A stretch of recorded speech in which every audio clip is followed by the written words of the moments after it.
கர்த்தராகிய இயேசு கிறிஸ்துவின் நாமத்தில் உங்கள் எல்லோருக்குமே வாழ்த்துக்கள். இயேசு கிறிஸ்துவின் கிருபையும் இரக்கமும் சமாதானமும் சக்தியும் அன்பும் உங்கள் எல்லோரோடும் என்றென்றும் இருப்பதாக. ஆமீன். ஸோ இன்னைக்கு வந்துட்டு முதல் வசனமா ரோமர் 12:1 வாசிப்போம்.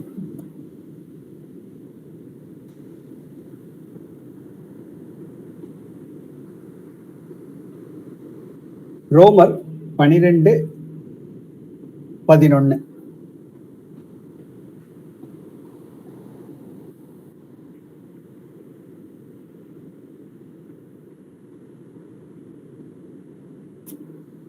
கேக்குதுங்களா நான் பேசுறது? கேக்குது பிரதர். ஓ சரி, யாராவது வாசிக்கிறீங்களா?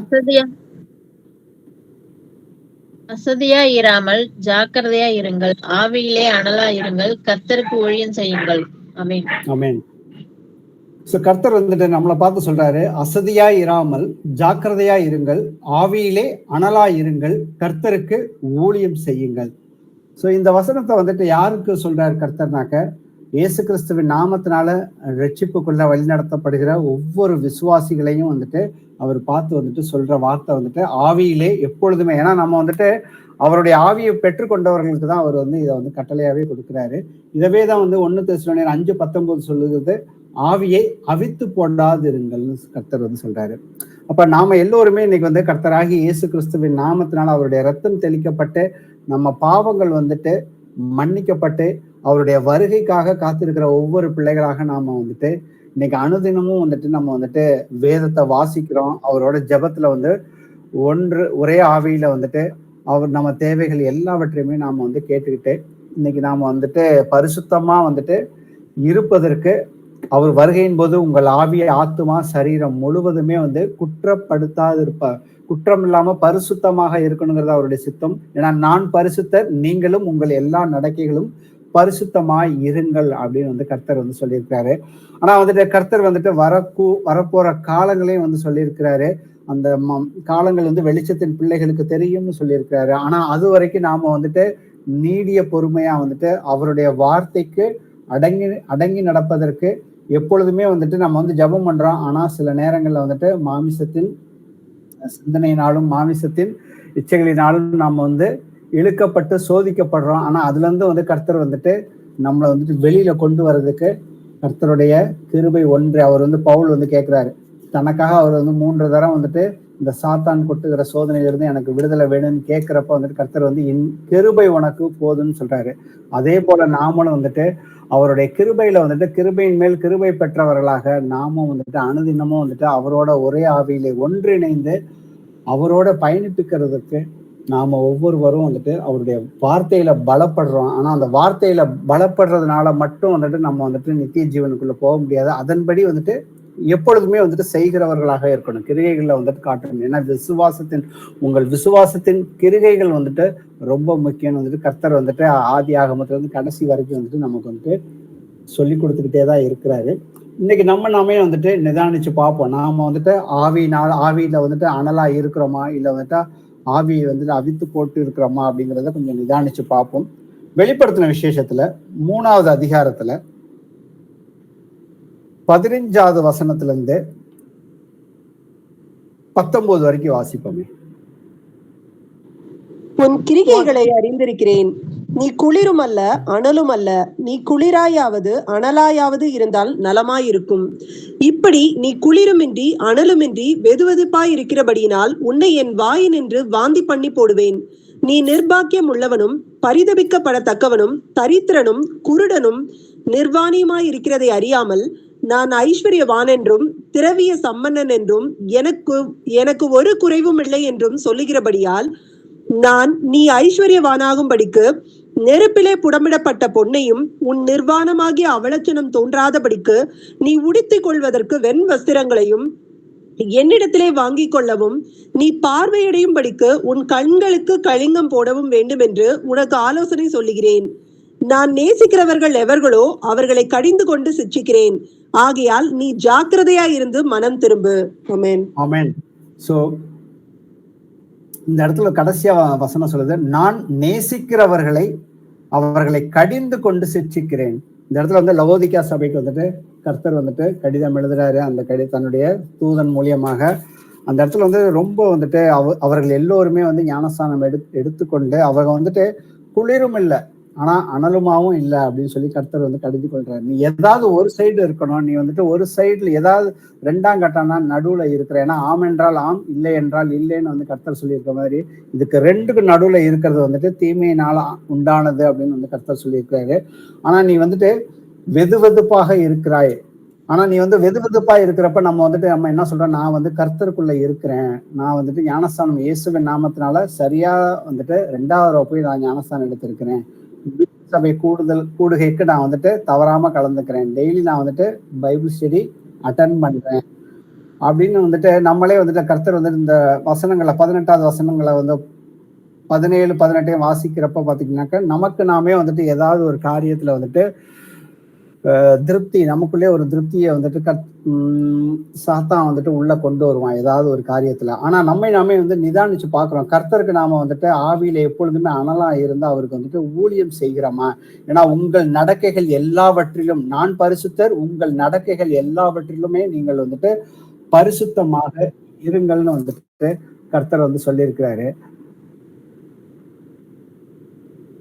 அப்ப நாம வந்துட்டு அவருடைய ஆவியை பெற்றுக்கொண்டவர்களுக்கு தான் கர்த்தர் வந்துட்டு இந்த கட்டளைகளை வந்து கொடுத்திருக்கிறாரு. நீங்க வந்துட்டு என்னுடைய ஆவியை பெற்றுக்கொண்டீங்கன்னா நீங்க எப்பொழுதுமே வந்துட்டு அனலாதான் இருக்கணும்னு சொல்லியிருக்கிறாரு. அவருடைய ஆவியை நாம வந்து எப்படி பெற்றுக்கொள்றோங்கிறது நமக்கு வந்து எபேசியர் 13, 14 வாசிக்கிறப்ப பாத்தீங்கன்னாக்க விசுவாசத்தின் மூலியமாக. யாராவது வாசிங்க எபேசியர்ல 1 13, 14. நீங்களும் உங்கள் ரட்சிப்பின் சுவிசேஷமாகிய சத்திய வசனத்தை கேட்டு விசுவாசிகளான போது வாக்குத்தத்தம் பண்ணப்பட்ட பரிசுத்த ஆவியால் அவருக்குள் முத்திரை போடப்பட்டீர்கள். அவருக்கு சொந்தமானவர்கள் அவருடைய மகிமைக்கு புகழ்ச்சியாக மீட்கப்படுவார்கள் என்பதற்கு ஆவியானவர் நம்முடைய சுதந்திரத்தின் அச்சாரமாய் இருக்கிறார். ஆமென். சோ நாம எல்லோருமே விசுவாசத்தின் மூலியமா வந்துட்டு நாம பரிசுத்த ஆவியை வந்து பெற்றுக்கொண்டோம். அப்ப பெற்றுக்கொண்ட பரிசுத்த ஆவியானவர் நமக்கு எதுக்கு அவர் வந்துட்டு ஆவியானவரை நமக்குள்ள வந்து இருக்கிறாருன்னா, நாம வந்துட்டு மீட்கப்படும் நாளுக்கென்று முத்திரையாக அவர் நமக்குள்ள வந்துட்டு இருக்கிறாரு. அப்ப இருக்கிற வரைக்கும் ஒண்ணு கர்த்தர் வந்து வர வரைக்கும் சரி, அப்படி இல்லைனாக்க நாம வந்துட்டு இன்கேஸ் அதுக்கு முன்னாடி கர்த்தர் வரைக்கும் முன்னாடி யாராவது மறிக்கிறவர்களாக இருந்தாலும் சரி, எப்பொழுதுமே வந்துட்டு ஆவியில வந்துட்டு அனலாதான் இருக்கணும் அப்படின்னு வந்துட்டு. அதுக்கு நல்ல ஒரு எக்ஸாம்பிள் பாத்தீங்கன்னாக்க, கடைசி நேரத்துல அந்த ஒரு நல்ல கல்வன் வந்துட்டு கர்த்தருக்கு சாட்சி கொடுத்துட்டு அவனும் கர்த்தரை கேலி பண்ணான். ஆனா கடைசி நேரத்துல வந்துட்டு அவன் ஒரு யூதனா இருந்து தேவனுடைய ராஜ்யம்னா என்னன்னு முழுமையா புரிஞ்சு கொண்டு அவன் வந்து அந்த இடத்துல வந்துட்டு கர்த்தருக்கு வந்து சாட்சி கொடுத்துட்டு தான் வந்துட்டு அவன் வந்துட்டு மனம் திரும்புறது எல்லா காரியங்களுமே வந்து தேவனுடைய ராஜ்யத்துக்குரிய காரியங்கள் முழுமையா தெரிஞ்சுக்கிட்டு உங்களுடைய ராஜ்யத்தில் என்னை நினைவு கூறுன்னு கேட்கிறப்ப அந்த இடத்துல வந்து ஏசப்பா வந்துட்டு அவங்ககிட்ட வந்துட்டு ஒண்ணுமே கேட்கல, நீ இன்றே என்னுடைய ராஜ்யத்தில் இன்றே நீ வந்துட்டு என்னுடைய பரதேசில் இருப்பாயின்னு வந்து கர்த்தர் வந்து சொன்னாரு.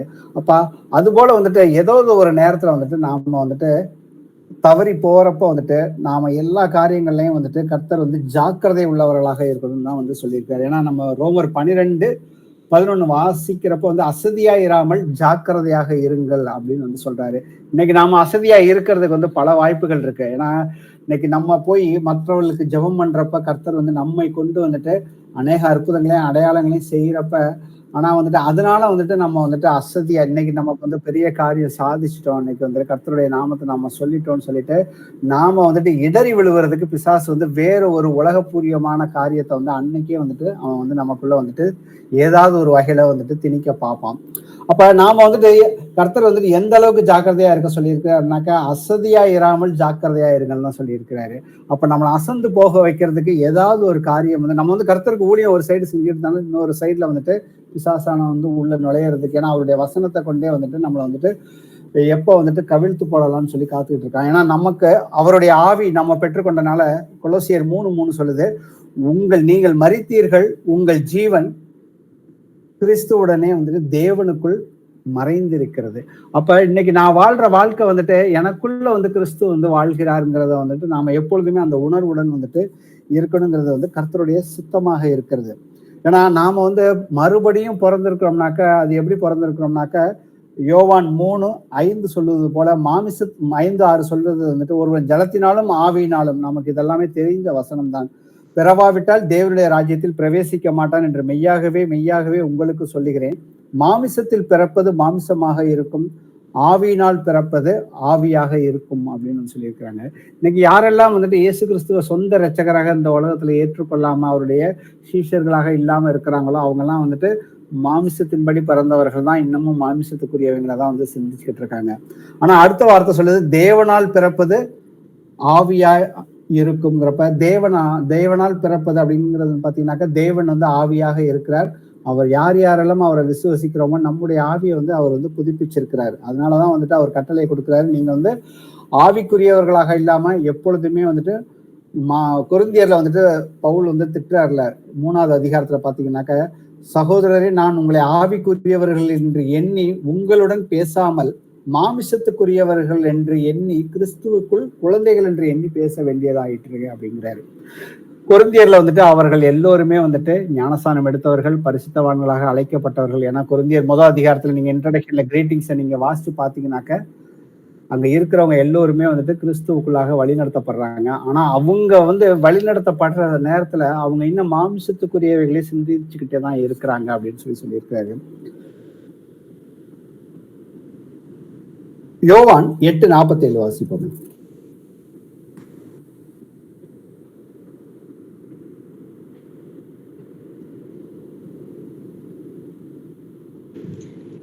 தேவனால் உண்டானவன் தேவனுடைய வசனங்களுக்கு செவி கொடுக்கிறான். நீங்கள் தேவனால் உண்டாயிராதபடியினால் செவி கொடாமல் இருக்கிறீர்கள் என்றார். ஆமென். ஆமென். சோ நான் யாரெல்லாம் கர்த்தருடைய ஆவியை பெற்றுக்கொண்டு இன்னைக்கு வழிநடத்தப்படுறோமோ அவர்கள் எல்லோருமே வந்துட்டு தேவனுடைய வசனங்களுக்கு வந்துட்டு கீழ்ப்படிவார்கள்னு வந்து போட்டிருக்கு. இதைதான் வந்து கர்த்தர் வந்துட்டு யோவான் 13:23 சொல்லியிருப்பாரு, என் மேல் அன்பா இருந்தால் என் வசனத்துக்கு நீங்கள் வந்துட்டு கீழ்ப்படியுங்க, கடைப்பிடிங்கள் வந்து கர்த்தர் சொல்றாரு. அப்ப நாம வந்து ஒவ்வொரு காரியத்தையும் வந்து நிதானிச்சு பார்க்கணும். அவர் வந்து எதற்காக நமக்கு வந்துட்டு அவருடைய ஆவியை கொடுத்திருக்கிறாரு. ஆவியை பெற்றுக்கொண்ட முதல்ல ஆதியில வந்து ஆவியை பெற்றுக்கொண்ட சீஷர்களுக்கு கர்த்தர் வந்து பரலோகத்திற்கு போறதுக்கு முன்னாடி என்ன கட்டளை கொடுத்தாரு, அவர்கள் அதை எப்படி செய்தார்கள், இன்று நாம வந்துட்டு அதே மாதிரி வந்துட்டு அவருக்கு வந்துட்டு சீஷர்களாக இருக்கிறோமா, இல்ல வந்துட்டு இன்னமும் வந்துட்டு கடைசி வரைக்கும் வந்துட்டு விசுவாசிகளாவே இருக்கிறோமா? ஏன்னா கர்த்தர் வந்துட்டு அவர் வந்துட்டு நமக்கு வந்து பரிசுத்தாவியை கொடுத்தது வந்துட்டு சீஷராக இருக்க வேண்டும் என்பதற்காக தான் வந்து கொடுத்தாரு.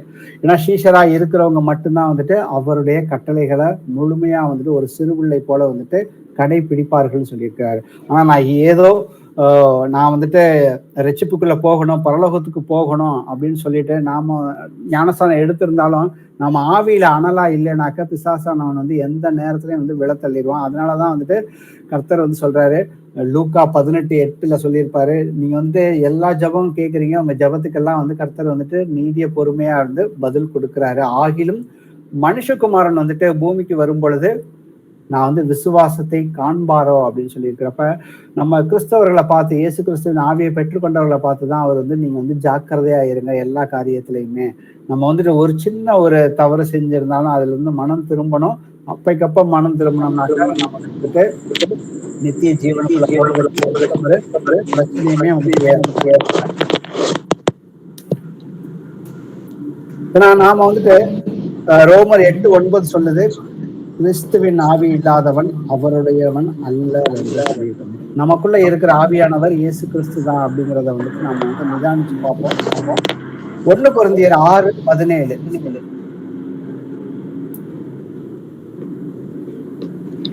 அப்படியே கர்த்தரோடு சேர்ந்திருக்கிறவனும் அவருடனே ஒரே ஆவியாய் இருக்கிறான். ஆமென். ஆமென். இன்னைக்கு நாம எல்லாருமே வந்துட்டு இயேசு கிறிஸ்துவோட வந்துட்டு ஒரே ஆவியாக தான் வந்துட்டு இருக்கிறோம். அப்போ ஒரே ஆவியா இருக்கிறப்போ வந்துட்டு நம்ம வந்துட்டு ஒரு சரீரத்துக்கு ஒரு ஆவி மட்டும்தான் இருக்க முடியும். அது நமக்கு எல்லாத்துக்குமே தெரியும். அந்த சரீரத்தை தான் வந்துட்டு கர்த்தர் வந்து சபைன்னு சொல்லியிருக்காரு. அந்த சபைக்கு தலையா இருக்கிறவர் தான் வந்துட்டு கர்த்தராகிய இயேசு கிறிஸ்து. இது எல்லோருமே நாம அறிந்தவர்கள். நாம எல்லோருமே வந்துட்டு சரீரத்துக்குள்ள வந்துட்டு ஒவ்வொரு அவயங்களாக இருக்கிறோம் அப்படின்னு வந்து கர்த்தர் வந்துட்டு நமக்கு அநேக வசனங்கள் மூலியம் வந்துட்டு உணர்த்தி இருக்கிறாரு. தீபா மியூட்ல போடுங்க.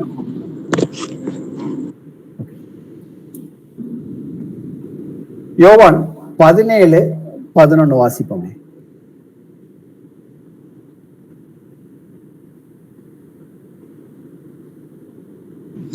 நான் இனி உலகத்தில் இரேன், இவர்கள் உலகத்தில் இருக்கிறார்கள், நான் உம்மிடத்திற்கு வருகிறேன்.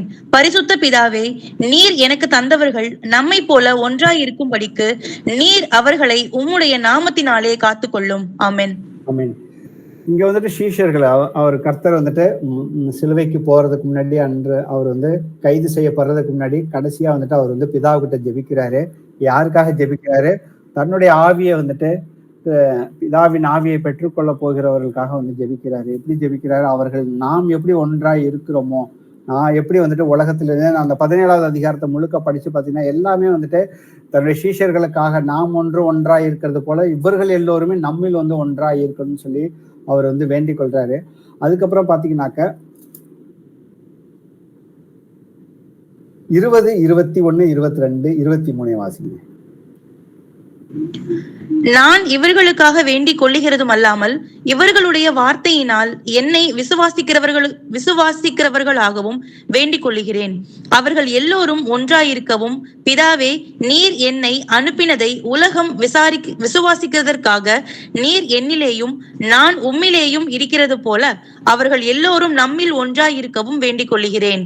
நாம் ஒன்றாய் இருக்கிறது போல அவர்களும் ஒன்றாய் இருக்கும்படி நீர் எனக்கு தந்த மகிமையை நான் அவர்களுக்கு கொடுத்தேன். ஆமென்.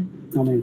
சோ இந்த இடத்துல பாத்தீங்கன்னாக்க 4 வசனங்கள்ல பாத்தீங்கன்னாக்க சீஷர்களுக்காக முதல்ல ஜெபம் பண்றாரு. சீஷர்களுடைய வார்த்தைகளை கேட்டு இன்னும் விசுவாசிகளாக வரப்போற நம்ம எல்லோருக்காகவும் வந்து கர்த்தர் வந்துட்டு அன்னைக்கே 1900 வருஷத்துக்கு முன்னாடியே வந்து கர்த்தர் நமக்காக வந்துட்டு ஜெபம் பண்ணியிருக்காரு. நாம எல்லோருமே வந்துட்டு ஒரே ஆவியில ஒரே சிந்தையாய் ஒருமைப்பாட்டில் தேறினவர்களாக இருக்கணும் அப்படிங்கிறத வந்து கர்த்தர் வந்து சொல்லியிருக்காரு. நாம ஒவ்வொருவருமே வந்துட்டு இன்னைக்கு வந்துட்டு ஒவ்வொருவரும் ஒவ்வொரு அவயமா இருக்கிறோம் கர்த்தருடைய சரீரத்துக்குள்ள. அப்ப அந்த அவயத்துக்குள்ள இருக்கிறப்ப ஆனா கர்த்தர் சொல்லிட்டாரு எல்லோருக்குள்ளே இருக்கிறது ஒரே ஆவிதான். அப்ப நீங்க வந்து கர்த்தருக்கு ஒரே ஆவி நாம பெற்றுக்கொண்டவர்கள் எல்லோருமே வந்துட்டு ஊழியம் செய்யணுங்கிறது கர்த்தருடைய சித்தமாக இருக்கிறது. ஏன்னா கர்த்தர் வந்து ஒவ்வொரு வரையுமே வந்து சீஷர்களாக இருக்கணும். நான் வந்துட்டு சீஷனா இன்னைக்கு இருக்கிறேன்னா, நான் சீஷனா இருக்கணும்னாக்கா அதற்கு வந்துட்டு என்ன தகுதி அப்படிங்கறது வந்துட்டு கர்த்தர் வந்துட்டு அவரை நம்ம வந்துட்டு அந்த முதல் 4 புஸ்தகத்தை வாசிக்கிறப்ப புதிய ஏற்பாட்டுல மத்தேயு, மார்க்கு, லூக்கு, யோவான் இந்த 4 புஸ்தகத்துல வாசிக்கிறப்ப வந்துட்டு கர்த்தர் வந்துட்டு பிதாவின் ஆவியை பெற்றுக்கொண்டு அவர் வந்து பூமியில வந்து மாம்சத்துல இருக்கிறப்ப எப்படி வந்துட்டு அவர் வந்துட்டு ஊழியம் செய்தார், என்னென்ன செய்தார் அப்படிங்கிறது தெரியும். அதே போல அப்போஸ்தலர்கள் நடவடிக்கைகளை நம்ம வந்து படிச்சோம்னாக்க அப்போஸ்தலர்கள் வந்துட்டு எப்படி வந்துட்டு எல்லோருமே வந்துட்டு ஏக சிந்தையாய் ஒருமைப்பாட்டில் தேறினவர்களாக அவர்கள் வந்து கர்த்தருக்கு வந்து எப்படி வந்துட்டு ஊழியம் செய்தார்கள்ங்கிறது நம்ம வந்து முழுமையா வந்துட்டு அந்த நிருபங்கள் முழுக்க வாசிக்கிறப்ப தெரியும். அவர் நமக்கு வந்துட்டு மாமிசத்துல இருக்கிறப்ப இந்த காரியங்கள் ஒவ்வொரு காரியங்கள் நமக்கு வந்து கணவன் மனைவிக்கிடையே, பிள்ளைகளுக்கிடையே, குடும்பத்துக்குள்ள, பெற்றோர்களுக்கு மத்தியில என்னென்ன பிரச்சனைகள் வரும், அதே போல வந்துட்டு நம்ம சுற்றி இருக்கிறவங்க சபைக்குள்ள எப்படி என்னென்ன பிரச்சனைகள் வரும், அந்நியர்கள் மூலியமாக என்னென்ன பிரச்சனைகள் வரும், அதை எல்லாத்தையுமே வந்து நாம வந்துட்டு மாமிச பலத்துல வந்துட்டு மேற்கொள்ளணும்னு நினைச்சோம்னாக்கா பிசாசானவன் நம்மளை வந்துட்டு வீழ்த்தி விடுவான்னு சொல்லியிருக்கிறாரு. ஏன்னா இதைதான் நாம் வந்து பிசாசோட வந்துட்டு என்னைக்குமே வந்துட்டு எதிர்த்து நின்று போராடணும் அப்படிங்கிறதுக்கு எபேசியர் 6வது அதிகாரத்துல அவருடைய சர்வாயுத வர்க்கத்தை வந்துட்டு தரித்து கொள்ளுங்கன்னு சொல்லி நமக்கு ஒரு 10 வசனம் 6வது அதிகாரத்துல நீங்க வந்து 10ல 18 வரைக்கும் படிச்சு பாத்தீங்கன்னாக்க அதுல தெரியும் நாம வந்துட்டு விசுவாசத்துல கடைசி வரைக்கும் பிசாசானவனை எப்படி எதிர்த்து நிற்க முடியும் அப்படின்னு வந்து சொல்லியிருக்கிறாரு. அதே போல அடுத்தது வந்துட்டு நம்ம எல்லோருக்குமே வந்துட்டு எல்லோருமே தேறினவர்களாக இருக்கணும்னு வந்து கர்த்தர் சொல்லியிருக்கிறாரு. எபேசியர் 4:3 முதல் 6 வரைக்கும் வாசிப்போம்.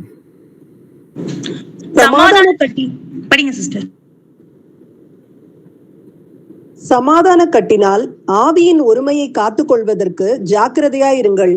உங்களுக்கு உண்டான அழைப்பினாலே நீங்கள் ஒரே நம்பிக்கைக்கு அழைக்கப்பட்டது போல ஒரே சரீரமும் ஒரே ஆவியும் உண்டு. ஒரே கர்த்தரும் ஒரே விசுவாசமும் ஒரே ஞானஸ்தானமும் எல்லோருக்கும் ஒரே தேவனும் பிதாவும் உண்டு. அவர் எல்லார் மேலும் எல்லாரோடும் உங்கள் எல்லாருக்குள்ளும் இருக்கிறவர். ஆமென். ஸோ நாம வந்துட்டு இன்னைக்கு வந்துட்டு எல்லோருமே வந்துட்டு தனிப்பட்ட நபர்களாக இருந்தாலும் சரி, நாம எல்லோருமே ஏதோ குடும்பத்துக்குள்ள நமக்கு ஒரு கணவன் மனைவி பிள்ளைகள் சொல்லி ஒரு குடும்பமா இருப்போம். நம்மளோட வந்து நம்மளுடைய பெற்றோர்கள் இருப்பாங்க, அந்நியர்களோட நம்ம இருக்கிறப்ப நமக்கு வந்து கர்த்தர் வந்துட்டு கர்த்தருடைய ஆவியை பெற்றுக்கொண்டவர்கள் வந்துட்டு ஆவியின் ஒருமையை காத்து கொள்ளணும்னு சொல்லியிருக்காரு. ஆவியின் ஒருமையை காத்து கொள்றதுன்னா என்னன்னாக்கா அவருடைய வசனங்கள். நாம எல்லோருமே மறுபடியும் வந்துட்டு அவருடைய வசனத்தினாலதான் வந்துட்டு ஜெனிப்பிக்கப்பட்டு இருக்கிறோம் அப்படின்னு சொல்லியிருக்காரு. ஏன்னா அவர் வந்து நம்மளை நியாயம் தீர்க்க போறது வந்துட்டு யோவான் 12:42 சொல்றதுபடி அவருடைய தன்னுடைய வசனத்தை கொண்டுதான் நம்மளை வந்துட்டு நியாயம் தீர்க்க போறாரு. அதே போல நாம பேசுற ஒவ்வொரு வார்த்தையை கொண்டுதான் அவர் நம்மளை வந்து நியாயம் தீர்க்க போறாரு. அப்படிங்கிறப்ப வந்துட்டு நாம வந்து சத்தியத்தை அறிகிற அறிவுல வந்து கடைசி வரைக்கும் வளரணும்னு சொல்லியிருக்காரு. அதே போல வந்துட்டு நாம வந்து கர்த்தருக்கு வந்துட்டு ஊழியம் செய்யணுங்கிறது வந்துட்டு கட்டளையாவே கொடுத்திருக்காரு. இதுதான் வந்துட்டு மத்தேயு 28:19 வந்து சொல்லியிருக்காரு. ஆகையால் நீங்கள் புறப்பட்டு போய் சகல ஜாதிகளையும் சீஷராக்கி பிதா குமாரன் பரிசுத்த ஆவியின் நாமத்தினாலே அவர்களுக்கு ஞானஸ்தானம் கொடுத்து நான் உங்களுக்கு கட்டளையிட்ட யாவையும் அவர்கள் கை கொள்ளும்படி அவர்களுக்கு உபதேசம் பண்ணுங்கள். இதோ உலகத்தின் முடிவு பரியந்தமும் சகல நாட்களிலும் நான் உங்களுடனே கூட இருக்கிறேன். நமக்கு வந்து அவர் வந்து நித்திய ஜீவனை கொடுக்குறேன்னு சொல்லி வாக்குத்தத்தம் பண்ணி கொடுத்துதான் வந்துட்டு அவருடைய ஆவியை நமக்குள்ள வந்துட்டு கொடுத்திருக்கிறாரு. ஆனா அவர் நம்ம ஆவியை அவருக்கு நமக்குள்ள பெற்றுக்கொண்ட நாம அனைவருமே வந்து கர்த்தர் வந்து என்னுடனே இருக்கிறாரு. இப்போ என்னுடனே இருக்கிறப்ப வந்துட்டு அவர் மேல அன்பா இருக்கிறப்ப நீங்கள் புறப்பட்டு போய் சகல ஜாதிகளையும் வந்துட்டு சீஷராக்க சொல்றாரு. யாரை சீஷராக்க முடியும்னா ஒரு சீஷன்னா வந்துட்டு இன்னொரு சீஷனை வந்துட்டு உருவாக்க முடியும். ஏன்னா வந்து சீஷர்கள் வந்துட்டு கர்த்தராகிய 12 சீஷர்கள் வந்து கர்த்தராகிய இயேசு கிறிஸ்து அன்ற பூமியில இருந்தபோது அவர் கூடயே இருந்து அவர்கள் எல்லோருமே வந்துட்டு பிரயாணம் பண்ணி 3 வருஷ காலம் அவர் கூட இருந்து அவர் சொல்லி கொடுத்தது எல்லாத்தையுமே கடைசி அவர் கொடுக்குற கட்டளை வந்துட்டு நான் உங்களுக்கு கட்டளையிட்ட யாவையும் அவர்கள் அப்படிங்கிறப்ப வந்துட்டு அவர்கள்னாக்க யாரெல்லாம் வந்துட்டு இயேசு கிறிஸ்து என்னுடைய பாவத்துக்காக இந்த வானத்தையும் பூமியையும் உண்டாக்கினவர் என்னுடைய பாவத்துக்காக வந்துட்டு அவர் வந்து மாமிசத்துல வந்து அவர் மாமிசத்துல என்னுடைய பாவங்களை வந்துட்டு தன்னுடைய சரீரத்துல சுமந்து தன்னுடைய சரீரத்துல காயப்பட்டு சிலுவையில அடிக்கப்பட்டு கடைசி ரத்தம் வந்து சொட்டு சிந்தி அவர் வந்து மரணம் அடைஞ்சு அவருடைய 3 நாளுக்கு அப்புறம் வந்துட்டு கர்த்தர் வந்து உயிரோட வந்து 40வது நாள் வந்து பரலோகத்துல இன்னைக்கு வந்து பிதாவின் வலது பாரிசத்துல விட்டுருக்கார். கர்த்தர் வந்து இன்னும் வந்துட்டு 2 நாளைக்கு அப்புறம் அதாவது 2000 வருடத்துக்கு அப்புறம் வந்து கர்த்தர் வந்து மறுபடியும் வந்துட்டு பூமியில வந்துட்டு தேவனுடைய ராஜ்யத்தை வந்து ஸ்தாபிக்கிறதுக்கு வரப்போறாரு பிசிக்கலா. ஆனா அது வரைக்கும் வந்துட்டு நாம எல்லோருமே வந்துட்டு அவருக்கு வந்துட்டு சுவிசேஷத்தை ஏன்னா வந்துட்டு இன்னைக்கு வந்துட்டு ஆத்துமாக்கள் வந்து உலகத்துல வந்துட்டு அழிந்து கொண்டு இருக்கிறது. இன்னைக்கு வந்து ஒரு ஹிந்து நபர்கள்ட்டையோ இல்லை வந்து முஸ்லிம் சகோதரர்கள்ட்டையோ இல்லை வேற எந்த நபர்கள்ட்டையும் இயேசு கிறிஸ்து அறியாதவர்கள்ட்ட போய் நீங்க போய் பாவத்துல இருந்து விடுதலை ஆகிறதுக்கு ஏதாவது வந்துட்டு உங்களுக்கு வழி இருக்குதா? நாம வந்து இன்னைக்கு வந்துட்டு கெட்ட வார்த்தை பேசுறோம், பொய் சொல்றோம், மற்றவர்களை வந்துட்டு புறம்பா வந்து பேசுறோம், சுபாவ அன்பு இல்லாம வந்துட்டு நாம நடந்துக்கிறோம். இன்றைக்கு வந்து நம்ம நியூஸ்ல வந்து எவ்வளவு விஷயங்களை நாம வந்து பாக்குறோம். இப்ப இதுல இருந்து நமக்கு வந்துட்டு நாம இந்த காரியம் வந்துட்டு ஒவ்வொருத்தருக்குள்ளே வந்துட்டு மனசாட்சி வந்துட்டு நமக்குள்ள வந்துட்டு பேசுது, ஆக்சுவலா குத்துது, இது தவறுன்னு சொல்லி. அப்ப இந்த மாதிரி காரியங்களை செய்யறப்ப வந்துட்டு நமக்கு வந்துட்டு அதுல இருந்து உங்களுக்கு தெரியுமா இதுல வந்து உங்களுக்கு விடுதலை ஆகிறதுக்கு இதெல்லாம் பாவம், இந்த பாவத்துல இருந்து நீங்க விடுதலை ஆகிறதுக்கு ஏதாவது வழி இருக்குதா அப்படின்னு கேட்டோம்னாக்க அவங்க ஒவ்வொருத்தரும் ஒவ்வொரு மாதிரி சொல்லுவாங்க. நான் வந்து நல்ல காரியங்கள் செஞ்சேனாக்க எனக்கு வந்துட்டு கண்டிப்பா வந்துட்டு என்னுடைய பாவங்களுக்கு இதுக்கும் வந்துட்டு சரியாகும், நான் செய்யற பாவத்துக்கு நல்ல காரியங்களுக்கும் சரியாயிரும் அப்படின்னு சொல்லி ஒவ்வொருத்தரும் வந்துட்டு வெவ்வேறு காரணங்களை வந்துட்டு சொல்லிக்கொண்டு அவங்களுக்கு அவங்களே வந்துட்டு திருப்திப்படுத்திக்கிட்டு அவங்க வந்துட்டு வாழ்க்கையை வந்துட்டு நடத்திக்கிட்டே போறாங்க. ஏன்னா வந்துட்டு அவங்க வந்துட்டு வேற மார்க்கத்துல வெவ்வேறு கடவுள்களை வந்துட்டு அவங்க விசுவசிக்கிறதுனால அவங்க இதுல வந்துட்டு பிசாசான வந்து தத்துருவமா வந்துட்டு அவர்களை வந்துட்டு எளிமையா கர்த்தருடைய நாமத்தை தொழுது கொள்ளுவர்கள் யாரும் ரட்சிக்கப்படுவார்கள் வசனம் இருக்கு. இந்த எளிமையான வந்துட்டு அந்த நற்செய்தியை வந்துட்டு அவர்கள் இருதயத்துக்கு கொண்டு போகாதபடிக்கு வந்து பிசாசான வந்து இன்றைக்கு வந்து உலகத்துல வந்துட்டு அநேக கட்டுகளுக்குள்ள வந்துட்டு கட்டி வச்சிருக்கிறான். என்டர்டைன்மெண்ட்டுங்கிற பேர்ல இன்னைக்கு வந்துட்டு போன் அடிக்ஷன்ல இன்னைக்கு எவ்வளவோ வந்து சின்ன பிள்ளைகள் வந்துட்டு பாழாகி கொண்டு இருக்கிறார்கள். ஆனா நமக்கு வந்து கர்த்தர் வந்து அவருடைய ஆவியை கொடுத்துட்டு நீங்க வந்துட்டு இந்த எளிமையான சுவிசேஷத்தை ஒவ்வொருத்தருக்கும் நீங்க போய் வந்துட்டு சொல்லணும்னு சொல்றப்ப அப்ப நம்ம வந்து நிதானிச்சு பார்க்கணும். நான் வந்துட்டு சீஷன் நான் இருக்கிறேன்னா ஏன்னா கர்த்தர் வந்து சொல்லியிருக்காரு. முதல் வார்த்தை கவனிச்சு பாத்தீங்கன்னா புறப்பட்டு போ அப்படின்னு சொல்லியிருக்கிறாரு. இன்னைக்கு நான் வந்துட்டு ஏன்னா யாருமே வந்துட்டு எனக்கு வந்துட்டு இயேசுவை பத்தி சொல்லி கொடுங்க அப்படின்னு வந்துட்டு யாருமே வந்துட்டு எவ்வளவு பேர் நம்ம கிட்ட வந்து கேட்கறாங்கிறத நாம வந்து நிதானிச்சு பார்க்கணும். ஏன்னா கர்த்தர் சொல்லியிருக்காரு புறப்பட்டு போயின்னு. ஏன்னா இயேசு கிறிஸ்து வந்துட்டு இந்த பூமியில மத்தேயு 1ஆம் அதிகாரம் நீங்க படிச்சு பாத்தீங்கன்னா, மார்க்ல 1ஆம் அதிகாரம் முழுக்க படிச்சு பாத்தீங்கன்னா, அவர் எங்கும் வந்து சுற்றி தெரிந்து கொண்டு ஜெபம் பண்ணிக்கிட்டு அங்க போற இடத்துல எல்லாம் உபதேசம் பண்ணி தேவனுடைய ராஜ்யத்தை வந்துட்டு பிரசங்கம் பண்ணி கொண்டேதான் இருந்தாருங்கிறத நம்ம வந்து பாக்குறோம். அப்ப அவர் அங்க போக போகதான் வந்துட்டு அவர் வந்து சீஷர்கள் வந்துட்டு அவர் வந்து ஒவ்வொருத்தரையும் அழைக்கிறப்ப அவங்க வந்துட்டு கர்த்தரை வந்து ஏத்துக்கிட்டு அவர் பின்னாடியே வந்தாங்க. அப்ப வந்தப்போ வந்து படிப்படியா ஒவ்வொரு காரியங்களையும் வந்துட்டு அவங்களுக்கு வந்து கத்துக் கொடுத்து அவர்களை வந்து சீஷராக்கிறதுக்கு அவர் வந்து ட்ரைனிங் பண்ணாரு. 70 பேர்த்த ரெண்டு பேரா பிரிச்சு போய் நீங்க வந்து தேவனுடைய ராஜ்யத்தை போய் சொல்லுங்க. அதே போல நோயாளிகளை பிசாசு பிடித்தவர்களுக்கு வந்து நீங்க வந்து இயேசுவின் நாமத்தினால விடுதலை கொடுங்கன்னு சொல்றப்ப அந்த லூக்கா 10ஆவது அதிகாரத்துல நம்ம வந்து 17ல இருந்து வாசிச்சு பார்த்தோம்னாக்க சொல்லியிருப்பாரு.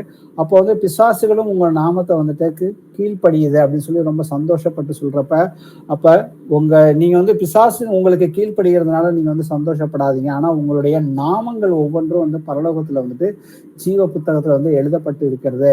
இப்படி செய்வதுதான் வந்து பிதாவுடைய சித்தமாக இருக்குன்னு சொல்லி அந்த இடத்துல வந்துட்டு கர்த்தராக இயேசு கிறிஸ்து வந்துட்டு ஜெபம் பண்றாரு அவர் பூமியில இருக்கிறப்ப.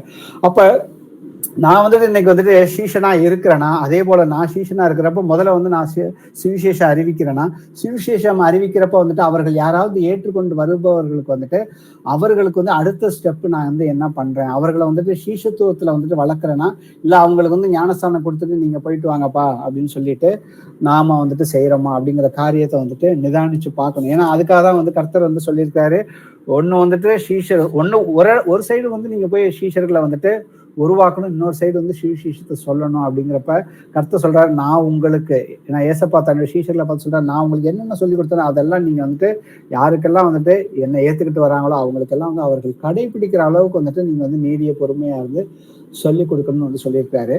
அப்போஸ்தலர் 1:8 வாசிப்போமே. பரிசுத்த ஆவி உங்களிடத்தில் வரும்போது நீங்கள் பலனடைந்து எருசலேமிலும் யூதேயா முழுவதிலும் சமாரியாவிலும் பூமியின் கடைசி பரியந்தமும் எனக்கு சாட்சிகளாய் இருப்பீர்கள் என்றார். ஆமென். சோ அன்னைக்கு வந்து சீஷர்கள் வந்துட்டு யூதேயா, எருசலேம், சமாரியா, பூமியின் கடைசி பரியந்தமும் வந்து சாட்சிகளாக இருந்தோம். ஆனா இன்னைக்கு அவர்கள் மூலியமா வழி வந்தவர்கள் மூலியமாக கர்த்தர் வந்து நமக்கு தேவனுடைய ஆவியை பெற்றுக்கொண்டவர்கள் மூலியமாக சுவிசேஷம் அறிவிக்கப்பட்டு இன்னைக்கு நாம இங்க இருக்கிறவங்க எல்லோருமே வந்துட்டு ஞானஸ்தானம் பெற்றுக்கொண்டு அவருக்கு சீஷர்களாக தான் இருக்கிறோமா, இருந்தோம்னாக்கா அதை வந்து கிருகைகள்ல நாம வந்து அனுதினமும் வந்துட்டு காட்டுறோமாங்கிறத நம்ம வந்து நிதானிச்சு பார்ப்போம். ஏன்னா வந்து நம்மளுடைய இருதயமே நமக்கு வந்துட்டு சாட்சி கொடுக்கும். எப்பனாக்கா கர்த்தருடைய வசனத்தை நம்ம வந்து தியானிக்கிறப்ப வந்துட்டு ஒவ்வொரு வசனமும் நம்ம கூட வந்து பேசுறப்ப அப்பா வந்துட்டு ஏசப்பா வந்து என் கூட பேசுறாரு, நான் இதன்படி இருக்கிறேனா இல்லையா அப்படிங்கிறத வந்துட்டு நிதானிச்சு பார்ப்போம். ஏன்னா சீஷனா இருக்கிறதுக்கு வந்து கர்த்தர் வந்து இன்னொரு இடத்துல வந்துட்டு பவுல் வந்து பேசியிருக்கிறாரு. கொலோசியர்ல 1:28 வாசிப்போம். 20 பிரதர் 1:28.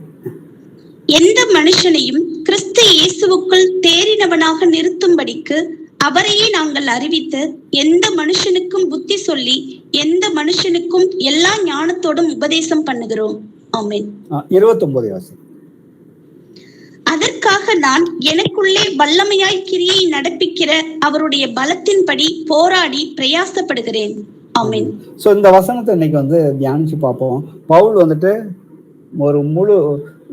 ஒரு சீஷனா இருக்கிறப்ப வந்துட்டு அவர் வந்து என்ன சொல்றாரு, எந்த மனுஷனையும், ஏன்னா சீஷனா இருக்கிறவன் வந்துட்டு என்ன சொல்லணும், எந்த மனுஷனையும் கிறிஸ்து இயேசுவுக்குள் தேறினவனாக நிறுத்தும்படி அவனை வந்துட்டு கிறிஸ்துவுக்குள்ள தேறினவனா எல்லா காரியங்கள்லையுமே வந்துட்டு எல்லா ஞானத்திலும் அறிவிலும் வந்துட்டு கிறிஸ்துவுக்குள்ளாக வந்துட்டு தேறினவனா நிறுத்துறதற்கு நாங்கள் வந்து அவரையே அறிவித்து எந்த மனுஷனுக்கும் புத்தி சொல்லி எந்த மனுஷனுக்கும் எல்லா ஞானத்தோடும் உபதேசம் பண்ணுகிறோம். அதற்காக நான் எனக்குள்ளே வல்லமையாய் கிரியை நடப்பிக்கிற அவருடைய பலத்தின்படி போராடி பிரயாசப்படுகிறேன். சோ முதல்ல வந்துட்டு தியானிச்சு பார்ப்போமே. எனக்குள்ளே வல்லமையாய் கிரியை நடப்பிக்கிற அவருடைய பலத்தின்படி அப்படின்னு சொல்ற அந்த வார்த்தையை மட்டும் எடுத்துக்கிட்டு நம்ம வந்து தியானிச்சு பார்ப்போம். ஏன்னா வந்துட்டு பவுல் வந்து ஒரு இடத்துல சொல்றாரு, எனக்கு ஏகப்பட்ட போராட்டம் இருக்குது, எனக்கு வந்து சரீரத்துல வந்து அநேக அடிகள் நான் வந்து வாங்கிக்கிட்டு கர்த்தருடைய நாமத்துக்காக நான் வந்துட்டு வைராக்கியம் வந்து பாராட்டிக்கிட்டு இருக்கேன் அப்படின்னு வந்துட்டு அவர் வந்து ஒரு இடத்துல சொல்றப்ப, அவர் வந்து சோர்ந்து போறப்ப எல்லாம் சொல்ற வசனம் பாத்தீங்கன்னாக்கா பிலிப்பியர் 4:13 நமக்கு தெரிஞ்ச வசனம் தான். என்னை பலப்படுத்துகிற கிறிஸ்துவினாலே எல்லாவற்றையுமே எனக்கு பலன் உண்டு அப்படின்னு சொல்லியிருக்காரு. 2 கொரிந்தியர் 7 வாசிப்போம். அன்றியும் எனக்கு வெளிப்படுத்தப்பட்டவைகளுக்குரிய மேன்மையின் நிமித்தம் நான் என்னை உயர்த்தாதபடிக்கு என் மாம்சத்திலே ஒரு முள் கொடுக்கப்பட்டிருக்கிறது. என்னை நான் உயர்த்தாதபடிக்கு அது என்னை குட்டும் சாத்தானுடைய தூதனாய் இருக்கிறது. ஆமென். ஆமென். அப்ப அண்ணன் கண்டினியூஸ் அடுத்த 10 வரைக்கும் வாசிங்க சிஸ்டர். அது என்னை விட்டு நீங்கும்படிக்கு நான் 3 தரம் கர்த்தரிடத்தில் வேண்டிக் கொண்டேன். அதற்கு அவர், என் கிருபை உனக்கு போதும், பலவீனத்திலே என் பலம் பூரணமாய் விளங்கும் என்றார். ஆகையால் கிறிஸ்துவின் வல்லமை என் மேல் தங்கும்படி என் பலவீனங்களை குறித்து நான் மிகவும் சந்தோஷமாய் மேன்மை பாராட்டுவேன். அந்தபடி நான் பலவீனமாய் இருக்கும் போதே பலமுள்ளவனாய் இருக்கிறேன். ஆகையால் கிறிஸ்துவின் நிமித்தம் எனக்கு வரும் பலவீனங்களிலும் நிந்தைகளிலும் நெருக்கங்களிலும் துன்பங்களிலும் இடுக்கண்களிலும் நான் பிரியப்படுகிறேன். ஆமென். ஆமென். அப்ப இந்த வசனத்துல பாத்தீங்கன்னாக்கா பவுலுக்கு வந்து ஏகப்பட்ட போராட்டங்கள் சரீரத்துல இருக்குது. எதற்காக அவருக்கு வந்துச்சுனாக்கா கர்த்தருடைய நாமத்துக்காக அவர் வைராக்கியம் பாராட்டி அநேக தேசங்களுக்கு போய் அவர் சுவிசேஷம் அறிவிக்கிறப்ப அவர் என்னென்ன துன்பங்கள் பட்டான்னு சொல்லி ஒரு லிஸ்டே அந்த கொரிந்தியர் 11ஆம் அதிகாரத்திலயும் இருக்குது. அதை வாசிச்சு பார்த்தோம்னா நமக்கு தெரியும். ஆனா கர்த்தர் எதுக்காக இதை அனுமதிச்சிருக்கிறார் அப்படிங்கிறப்ப பாத்தீங்கன்னாக்கா, நான் என்னை உயர்த்தாதபடிக்கு என் மாமிசத்தில் ஒரு முள் கொடுக்கப்பட்டிருக்கிறது, என்னை நான் உயர்த்தாதபடிக்குன்னு சொல்லியிருக்கிறாரு. இப்ப கர்த்தர் மத்தேயு 5ஆவது அதிகாரத்துல 3ஆவது வசனம் பாத்தீங்கன்னாக்கா, ஆவியில் என கர்த்தருடைய ஆவியை பெற்றுக்கொண்டவர்கள் எப்படி இருக்கணும்னாக்கா எல்லா நேரத்திலயும் எளிமை உள்ளவர்களாக தான் இருக்கணும்னு சொல்றாரு.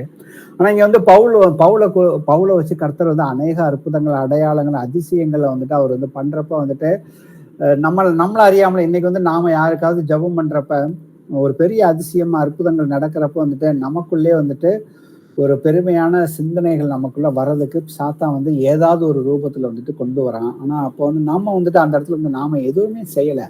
அவருடைய ஆவிய கர்த்தர் நமக்குள்ள கொடுத்திருக்கிறாரு. அவர் அந்த அதிகாரத்தை நமக்குள்ள கொடுத்திருக்கிறாரு. நமக்குள்ள விசுவாசங்கிற வரத்தையும் கொடுத்திருக்கிறாரு. அந்த வரங்கள் வேலை செய்து நான் என்னுடைய சரீரத்துல கர்த்தரை மகிமைப்படுத்துவதற்காக அவருடைய நாமத்தை நான் விசுவாசத்தோட கடுகளவு விசுவாசம் இருக்கிறப்ப, ஏன்னா அவருடைய தழும்புகளால் நீங்கள் சுகம் ஆகிவிட்டோன்னு சொல்லி கர்த்தர் ஏற்கனவே நமக்கு 2000 வருஷத்துக்கு அப்ப சிலுவைக்கு போனப்ப நமக்கு அவர் வாக்குத்தத்தம் பண்ணி கொடுத்திருக்காரு. அதை நான் என் இருதயத்துல விசுவாசிச்சு நான் பிசாசப்போ வியாதி சரியா போனா அது சரியா போகிற நேரத்துல அதை குறிச்சு நான் எனக்கு பெருமைப்படுறதுக்கு ஒண்ணுமே கிடையாது. நான் எப்பொழுதுமே எல்லா காரியத்திலையும் எளிமை உள்ளவனா இருக்கணுங்கிறது, ஆவியிலே எளிமையா இருக்கணுங்கிறது கர்த்தருடைய சித்தமா இருக்குது. ஏன்னா கொஞ்சம் பெருமை இருந்துச்சுனாக்க, ஏன்னா பிசாசானவன் பெருமையை தான் ஒவ்வொருத்தருக்குள்ள விதைக்கிறதுக்கு ஏதாவது ஒரு வழி பார்ப்பான். ஏன்னா அந்த பெருமையினாலதான் அவன் விழுந்தான். அதே போலதான் எல்லாருமே கவிழ்த்து போடுவதற்கு அவன் யார் யாரெல்லாம் கர்த்தருடைய வசனத்தையும் சாட்சியும் உடையவர்களாக இருக்கிறாங்களோ அவர்கள் பின்னாடி அவர்களை கவிழ்த்து போடுவதற்காக அவன் எப்பொழுதுமே சுற்றி திரிந்து கொண்டே இருக்கிறான், எவனை விழுங்கலாமோ என்று. அவனுடைய ஆத்மா நரகத்துல தள்ளுறதுக்கு அவன் எப்பொழுதுமே அவன் 24/7 ஜாக்கிரதையா அவன் இருக்கிறான். ஆனா நாம கர்த்தர் அசதியா இராமல் எப்பொழுதுமே நம்மளையும் கர்த்தர் ஜாக்கிரதையா இருங்கன்னு சொல்றாரு. அப்ப நாம எந்த அளவுக்கு இருக்கணும், ஏன்னா நம்ம நம்ம என்னைக்காவது சுய புத்தியின் மேல நம்ம சார்ந்து போயிட்டோம்னாக்கா, சுய புத்தியின் மேல நாம ஏதாவது ஒரு காரியங்களை நாம நடக்க ஆரம்பிச்சோம்னாக்கா, அன்னைக்கு அவருடைய ஆவியான நமக்குள்ள இருந்து அவருடைய நமக்கு ஆலோசனை நமக்கு தேவையில்லைங்கிறத நம்மளுடைய நடவடிக்கைகள் மூலியமா நாம சொல்லாம அதை செய்யறோம். அதுக்காக தான் பவுல் சொல்றாரு, கர்த்தர் சொல்றாரு, என் கிருபை உனக்கு போதும், பலவீனத்திலே என் பலம் பூரணமாய் விளங்கும் என்றார்.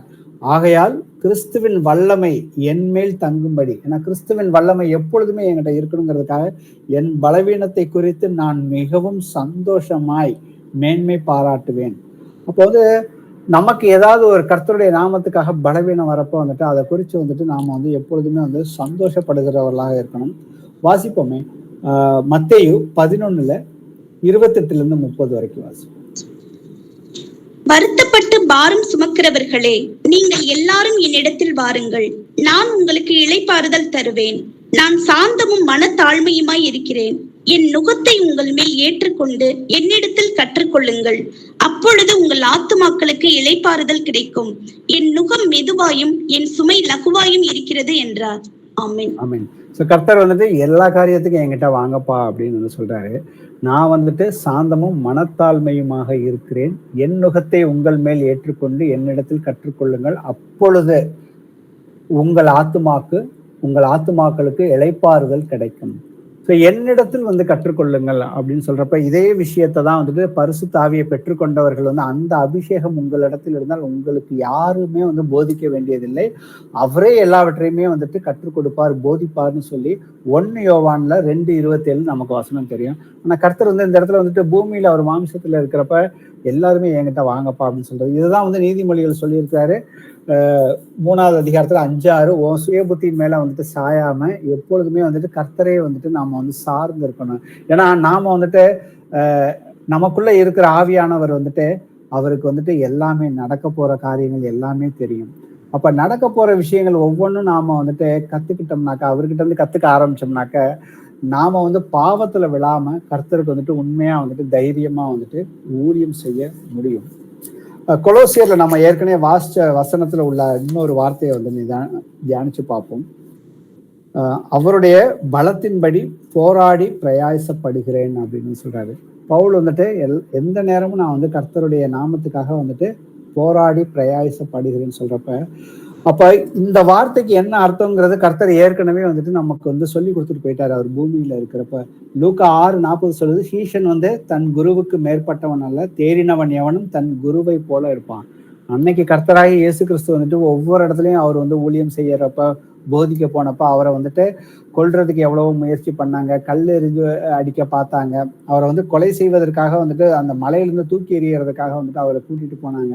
இப்போ அதே போலதான் வந்துட்டு கண்டிப்பா வந்துட்டு சீஷனுக்கும் இருக்கும். எதுக்காக இருக்கணும்னாக்கா அவருடைய நாமத்துக்கு நாம வந்துட்டு வைராக்கியம் பாராட்டுறப்பதான். யோவான் 13:16 வாசிப்போம். மெய்யாகவே மெய்யாகவே நான் உங்களுக்கு சொல்லுகிறேன், ஊழியக்காரன் தன் எஜமானிலும் பெரியவன் அல்ல, அனுப்பப்பட்டவன் தன்னை அனுப்பினவரிலும் பெரியவன் அல்ல. ஆமென். ஆமென். அனுப்பப்பட்டவன் தன்னை அனுப்பினவரிலும் பெரியவன் அல்ல. சோ நாம எல்லோருமே வந்துட்டு அனுப்பப்பட்டவர்கள். அப்ப நம்ம வந்து கிறிஸ்துவ போலதான் நாம இருக்கணும். ஆனா அவருக்கு மேல வந்துட்டு, ஏன்னா நமக்கு உள்ளதுக்கு மேல வந்து நீங்க வந்து மிதமிஞ்சி நீங்க என்ன வேண்டாம்னு வந்து கர்த்தர் இடத்துல சொல்லியிருக்காரு. அப்ப நம்ம ஆவியில வந்துட்டு என்னைக்குமே வந்துட்டு எளிமையா இருக்கிறப்பதான் வந்துட்டு கர்த்தருடைய காரியங்கள்ல நாம வந்து பலப்பட்டு அவருக்கு வந்து உண்மையான ஊழியத்தை செய்ய முடியும். ஏன்னா நம்ம வந்துட்டு எப்போ வந்து பரலோகத்துக்கு போக முடியும்னா எப்பொழுதுமே வந்துட்டு அவருடைய சித்தத்தின்படி வந்துட்டு செய்கிறவர்களாக இருக்கிறப்பதான் வந்துட்டு நாம வந்துட்டு நம்ம இருதயமே நமக்கு வந்து சாட்சி கொடுக்கும். அப்ப நாம எல்லா காரியங்களையும் நம்ம வந்து பரிசுத்தமா, நடக்கைகள் எல்லாத்துலயும் பரிசுத்தமா இருக்கிறப்ப அது நமக்கே வந்துட்டு தெரியணும். மற்றவர்கள் யாரும் வந்து நமக்கு வெளிப்புறமா வந்து சொல்ல தேவையில்லை, நீங்க வந்து இந்த காரியத்துல வந்துட்டு தவறா நடக்கிறீங்க அப்படின்னு சொல்ல தேவையில்லை. நம்ம வெளிப்புறமா வந்துட்டு சில காரியங்கள் வந்துட்டு நடக்கிறப்ப வந்துட்டு பாத்தீங்கன்னாக்க அப்ப நம்ம அந்தரங்கமா நம்ம இருதயமே வந்துட்டு நமக்கு வந்துட்டு சாட்சி கொடுக்குன்னு சொல்றப்ப வந்துட்டு வெளிப்புறமா நம்மளுடைய நடக்கைகள் வந்துட்டு இன்னைக்கு வந்து சரியில்லாம இருக்குதா அப்படிங்கறத நிதானிச்சு பார்ப்போம். அதுக்கு வந்து நம்ம குடும்பத்துல இருக்கிறவர்களே வந்து சாட்சி கொடுப்பாங்க.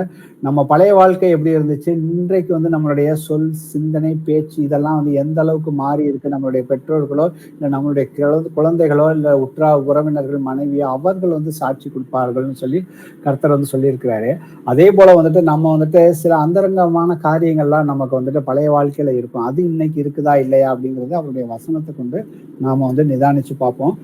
யோவான்ல 1 யோவான் 2:6 சொல்லுது, அவருக்குள் நிலைத்திருக்கிறேன் என்று சொல்லுகிறவன் அவர் நடந்தபடியே தானும் நடக்க வேண்டும் அப்படின்னு வந்து கர்த்தர் வந்து சொல்லியிருக்கிறாரு. மத்தேயு 5:11 வாசிப்போம், 11-12 வாசிப்போம். என் நிமித்தம் உங்களை நிந்தித்து துன்பப்படுத்தி பலவித தீமையான மொழிகளையும் உங்கள் பேரில் பொய்யாய் சொல்வார்களானால் பாக்கியவான்களாய் இருப்பீர்கள். சந்தோஷப்பட்டு களி கூறுங்கள், பரலோகத்தில் உங்கள் பலன் மிகுதியாய் இருக்கும். உங்களுக்கு முன்னிருந்த தீர்க்கதரிசிகளையும் அப்படியே துன்பப்படுத்தினார்களே. ஆமென். சோ இந்த வசனம் வந்துட்டு இன்னைக்கு வந்துட்டு நம்ம நிதானிச்சு பார்ப்போம். இந்த வசனம் எனக்கு வந்துட்டு சாட்சி கொடுக்குதா, இந்த வசனத்தின்படி எனக்கு நடந்திருக்குதா? எப்பனாக்க பாவத்துக்கு நான் எதிர்த்து நின்று போராடுறப்ப என் நிமித்தம் உங்களை துன்பப்படுத்தி பலவிதமான தீமையான மொழிகளை உங்கள் பேரில் பொய்யாய் சொல்வார்கள், ஆனால் பாக்கியவான்களாக இருக்கிறீங்க. இன்னைக்கு நம்ம சொந்தக்காரங்களுக்கு முன்னாடி வந்துட்டு அவங்க கூப்பிடுற பொய்யான சத்தியம் இல்லாத விஷயங்களுக்கோ இல்ல விழாக்களுக்கோ நம்மளை அழைக்கிறப்ப வந்துட்டு நாம சத்தியத்தை சொல்றப்ப வந்து அவங்க வந்துட்டு நம்மளை குறிச்சு இவங்கெல்லாம் வந்துட்டு பழைய காலத்துல இப்படி இருந்தாங்க, இன்னைக்கு என்னமோ பெரிய யோகிய மாதிரி பேசுறாங்களே, இவங்களை பத்தி எனக்கு தெரியாதா அப்படின்னு சொல்லி நம்மளை வந்துட்டு ஏளனமா பேசுறப்ப கர்த்தர் இந்த நம்ம வந்துட்டு சோர்ந்து போகக்கூடாது. ஏன்னா கர்த்தர் பிசாசானவன் வந்து நம்ம சோர்ந்து போகிறதுக்காக தான் இந்த மாதிரி வார்த்தைகளை வந்துட்டு நம்ம உற்றார் உறவினர்கள் சொந்தக்காரர் கணவன் யாராவது ரசிக்கப்படாம இருந்தோம்னாலும் சரி அவர்கள் மூலியமா வந்து கொண்டு வருவோம். ஆனா கொண்டு வர நேரத்துல வந்துட்டு கர்த்தருடைய வசனம் தான் வந்து என்னை வந்துட்டு பலப்படுத்துங்க. என்ன பலப்படுத்துகிற கிறிஸ்துவினாலே எல்லாம் என்ன செய்யக்கூடுன்னு சொல்றப்ப அப்ப ஏசப்பா சொல்லியிருக்காரு, இப்படி நான் வந்து ஏசப்பாவுக்காக நான் வைராக்கியம் பாராட்டினாக்க நான் என்ன வந்து கர்த்தர் சொல்லியிருக்காரு, நீ வந்து பாக்கியவானாக இருக்கிறாய் அப்படின்னு சொல்லியிருக்காரு, உனக்கு வந்து பரலோகத்துல வந்து பலன் வந்து மிகுதியாக இருக்குது அப்படின்னு வந்து சொல்லியிருக்காரு. அப்ப இந்த வசனத்தின்படி நான் வந்து நடந்துகிட்டு இருக்கப்ப எனக்கு இந்த மாதிரி வந்து இன்னல்கள் துன்பங்கள் பலவிதமான ஏச்சு பேச்சுகள் வருதுனாக்க நாம வந்து சந்தோஷமா இருக்கணும். நம்ம வந்து சீஷர்களாக நடந்துகிட்டு இருக்கோம் அப்படிங்கிறத நமக்கு வந்து கர்த்தர் வந்துட்டு சாட்சி கொடுத்துக்கிட்டே இருக்கிறாரு. இதைதான் வந்துட்டு பவுல் வந்து தீமோத்திக்கு எழுதுறப்ப வந்துட்டு ஒரு 3 வார்த்தையில வந்துட்டு அழகா சொல்லி கொடுப்பாரு. 2 தீமோத்தியில 4வது அதிகாரத்துல 5-7 வரைக்கும் வாசிக்கும். நீயோ எல்லாவற்றிலும் மன தெளிவுள்ளவனாய் இரு, தீங்கு அனுபவி, சுவிசேஷகனுடைய வேலையை செய், உன் ஊழியத்தை நிறைவேற்று. ஏனென்றால் நான் இப்பொழுதே பான பலியாக வார்க்கப்பட்டு போகிறேன். நான் தேகத்தை விட்டு பிரியும் காலம் வந்தது. நல்ல போராட்டத்தை போராடினேன், ஓட்டத்தை முடித்தேன், விசுவாசத்தை காத்து கொண்டேன். ஆமென். அடுத்த 8வது வசனத்தை வாசிங்க. இது முதல் நீதியின் கிரீடம் எனக்காக வைக்கப்பட்டிருக்கிறது. நீதியுள்ள நியாயாதிபதியாகிய கர்த்தர் அந்நாளிலே அதை எனக்கு தந்தருளுவார். எனக்கு மாத்திரமல்ல, அவர் பிரசன்னமாகுதலை விரும்பும் யாவருக்கும் அதை தந்தருளுவார். ஆமென். ஆமென். சோ இந்த இடத்துல வந்துட்டு தீமோத்தியை பார்த்து சொல்றாரு, மனம் தெளிவுள்ளவனாயிரு, தீங்கை அனுபவி, சுவிசேஷகனுடைய வேலை செய், உன் ஊழியத்தை நிறைவேற்று. இந்த 4 வார்த்தை தான் வந்துட்டு நாம எல்லோருக்குமே இன்னைக்கு வந்து விசுவாசத்தில் நடக்கிற ஒவ்வொருவருக்குமே வந்துட்டு நமக்கு வந்து கர்த்தர் சொல்றாரு, நீ வந்துட்டு மனம் தெளிவுள்ளவனாயிரு. அடிப்படையா பாத்தீங்கன்னா நமக்கு வந்துட்டு ஏதாவது ஒரு மாம்ச காரியத்துல பாவத்துல விளத்தல்ற காரியங்கள் ஏதாவது நம்ம கிட்ட இருந்துச்சுனாக்கா நம்ம வந்துட்டு நமக்குள்ள ஆவியானவர் நம்ம கூட பேசிக்கிட்டே இருப்பாரு, இது தவறு இது சரி அப்படின்னு சொல்லிக்கிட்டே இருப்பாரு. அப்ப நாம வந்துட்டு அதுல வந்து விசுவாசத்துல உறுதியா இருந்து நாம வந்து எந்த நேரத்திலயும் வந்துட்டு மனம் திரும்பி மன்னிப்பு கேட்டு திருப்பி வந்துட்டு கர்த்தரோட ஒரே ஆவியில வந்துட்டு ஏக சிந்தையா இருக்கிறதுக்கு நாம வந்து எப்பொழுதுமே வந்துட்டு மனம் தெளிவுள்ளவனாக இருக்கணும். தீங்கை அனுபவின்னு 2வது வார்த்தை போட்டிருக்கு. தீங்கை அனுபவினாக்க மாமிசத்தின்படி நான் வந்து என்னுடைய இச்சையின்படி ஏதாவது ஒரு பிரச்சனைக்குள்ள போய் மாட்டிக்கிட்டு இது வந்து கர்த்தராலதான் எனக்கு நான் வந்து கர்த்தரை ஏத்துக்கிட்டனாலதான் எனக்கு வந்து இந்த தீமை வந்தது அப்படின்னு நாம வந்துட்டு இன்னைக்கு எவ்வளவு பேர் சில பேர் வியாதிகள்ல இருக்கிறவங்க வந்துட்டு சொல்ற காரியங்கள் வந்துட்டு பாத்தீங்கன்னாக்க கிறிஸ்தவர்களே வந்துட்டு எனக்கு யோபு போல எனக்கு நடந்துகிட்டு இருக்கு அப்படின்னு சொல்றாங்க. ஆனா வந்துட்டு கர்த்தர் வந்து யாரையுமே நமக்கு தெரிஞ்ச வசனம் தான் யாக்கோபுல 1 அதிகாரத்துல பாத்தீங்கன்னாக்க கர்த்தர் யாரையுமே வந்துட்டு சோதிப்பார் தான், அவருடைய வார்த்தையின்படி சோதிப்பார் தான். ஆனா வந்து பொல்லாங்கினால் யாரையுமே வந்துட்டு சோதிக்கிறவர் அவர் இல்ல. அவனவன் தன் சுய இச்சையின்படி இழுக்கப்பட்டு சிக்குண்டுன்னு சொல்லி வரிசையா வந்து சொல்றாரு.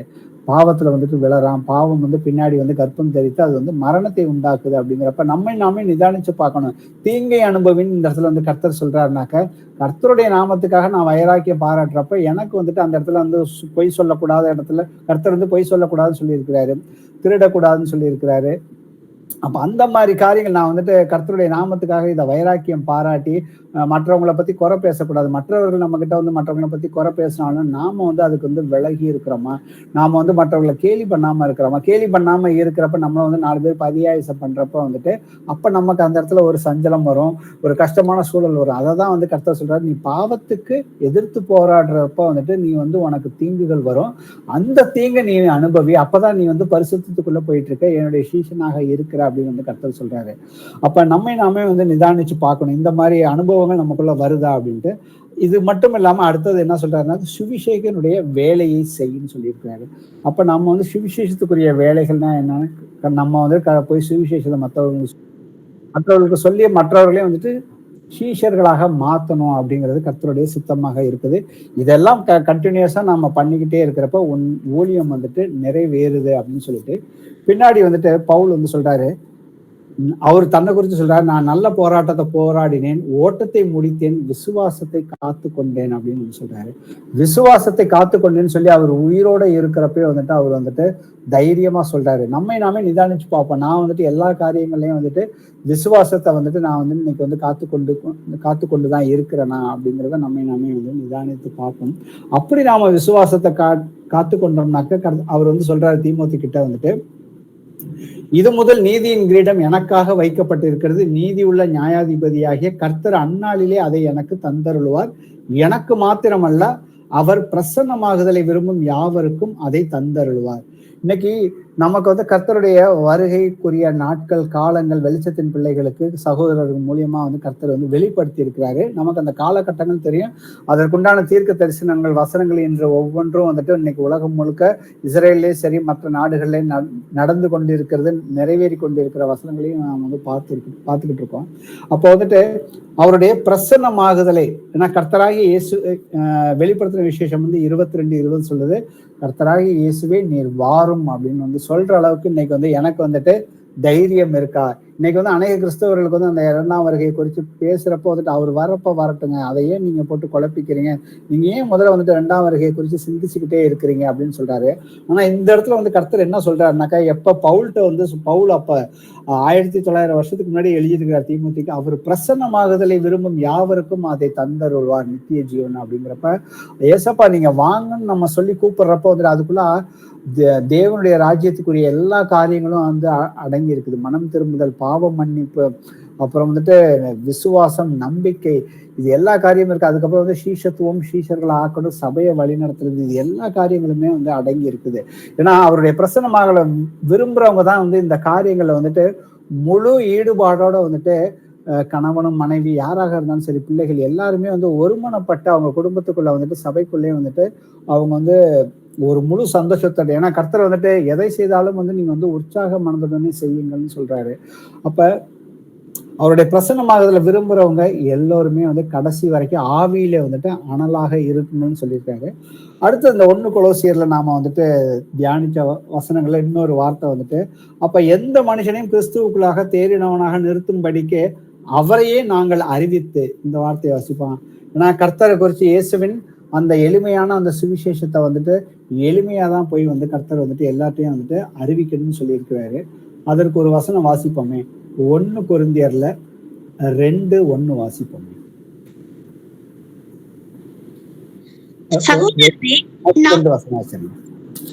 சகோதரரே, நான் உங்களிடத்தில் வந்த போது தேவனை பற்றிய சாட்சியை சிறந்த வசனிப்போடாவது ஞானத்தோடாவது அறிவிக்கிறவனாக வரவில்லை. அடுத்த வசனத்தை இயேசு கிறிஸ்துவை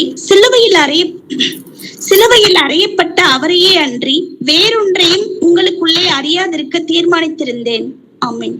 ஆமென். ஸோ இந்த இடத்துல வந்து இப்போ நம்ம வந்து பவுல் வந்து சொல்றாருப்பா, இந்த எளிமையான சுவிசேஷத்தை நான் வந்துட்டு பெரிய பெரிய வார்த்தையிலோ என்னுடைய ஞானத்தையோ எதையுமே வச்சுக்கிட்டு நான் உங்ககிட்ட அறிவிக்க வரல. இயேசு கிறிஸ்து எதுக்காக வந்துட்டு சிலுவைக்கு போனார், அவருடைய மரணம் என்ன, உயிர்த்தெழுதல் என்ன, அது உங்களுக்குள்ள எப்படி வந்துட்டு விசுவசிக்கிறப்ப வந்துட்டு வல்லமையா வந்துட்டு கிருகை நடப்பிக்கப்படும். இந்த ஒரு சுவிசேஷத்தை எளிமையாக தான் நாம வந்து சொல்லணும்னு வந்து கர்த்தர் வந்து சொல்லியிருக்கிறாரு. ஏன்னா இந்த சுவிசேஷத்தை வந்துட்டு சொல்லாவிட்டால் எனக்கு ஐயோன்னு சொல்லி வந்துட்டு பவுல் ஒரு இடத்துல சொல்றாரு, அதை சொன்னாலும் அதை வந்து நான் வந்து மேன்மை பாராட்டுறதுக்கு எனக்கு ஒண்ணுமே கிடையாது அப்படின்னு, அது வந்து என் மேல் விழுந்த கடமைன்னு வந்து சொல்லியிருக்கிறாரு. வாசிப்போமே ரோமர்ல 10வது அதிகாரத்துல 13-15 வரைக்கும். ஆதலால் கர்த்தருடைய நாமத்தை தொழுது கொள்ளுகிற எவனும் ரட்சிக்கப்படுவான். அவரை விசுவாசியாதவர்கள் எப்படி அவரை தொழுது கொள்ளுவார்கள்? அவரை குறித்து கேள்விப்படாதவர்கள் எப்படி விசுவாசிப்பார்கள்? பிரசங்கிக்கிறவன் இல்லாவிட்டால் எப்படி கேள்விப்படுவார்கள்? அனுப்பப்படாவிட்டால் எப்படி பிரசங்கிப்பார்கள்? சமாதானத்தை கூறி நற்காரியங்களை சுவிசேஷமாய் அறிவிக்கிறவர்களுடைய பாதங்கள் எவ்வளவு அழகானவைகள் என்று எழுதி இருக்கிறதே. ஆமென். ஸோ இன்னைக்கு வந்து சுவிசேஷம் நாம ஒவ்வொருத்தரும் வந்துட்டு நமக்கு தெரிஞ்சவங்கள்ட்ட எல்லாத்தையும் வந்துட்டு சுவிசேஷம் அறிவிக்கிற பிள்ளைகளாக இருக்கணும். அதுக்கு எப்படி நாம வந்து தயாரித்து கொள்ளணும், அவர் அறிகிற அறிவுல எந்த அளவுக்கு நாம வந்து அனுதினமும் வளரணும் அப்படிங்கிறது வந்து கர்த்தர் நமக்கு வந்து கட்டளையா கொடுத்திருக்கிறாரு. ஏன்னா நமக்கு இந்த தெரிஞ்ச அந்த சுவிசேஷத்தை நமக்கு தெரிஞ்சவங்க கிட்ட, அறிந்தவர்கள்ட்ட வந்துட்டு நாம வந்துட்டு ஏதாவது ஒரு காரணத்துல வந்துட்டு சொல்லாம நாம வந்துட்டு போயிட்டோம்னாக்க அது வந்துட்டு கர்த்தர் வந்து பின்னாளிலே நம்ம கிட்ட வந்து கர்த்தர் வந்துட்டு கணக்கு கேட்பாரு. வாசிப்போமே, எசேக்கியேல்ல 3வது அதிகாரத்துல 20-21.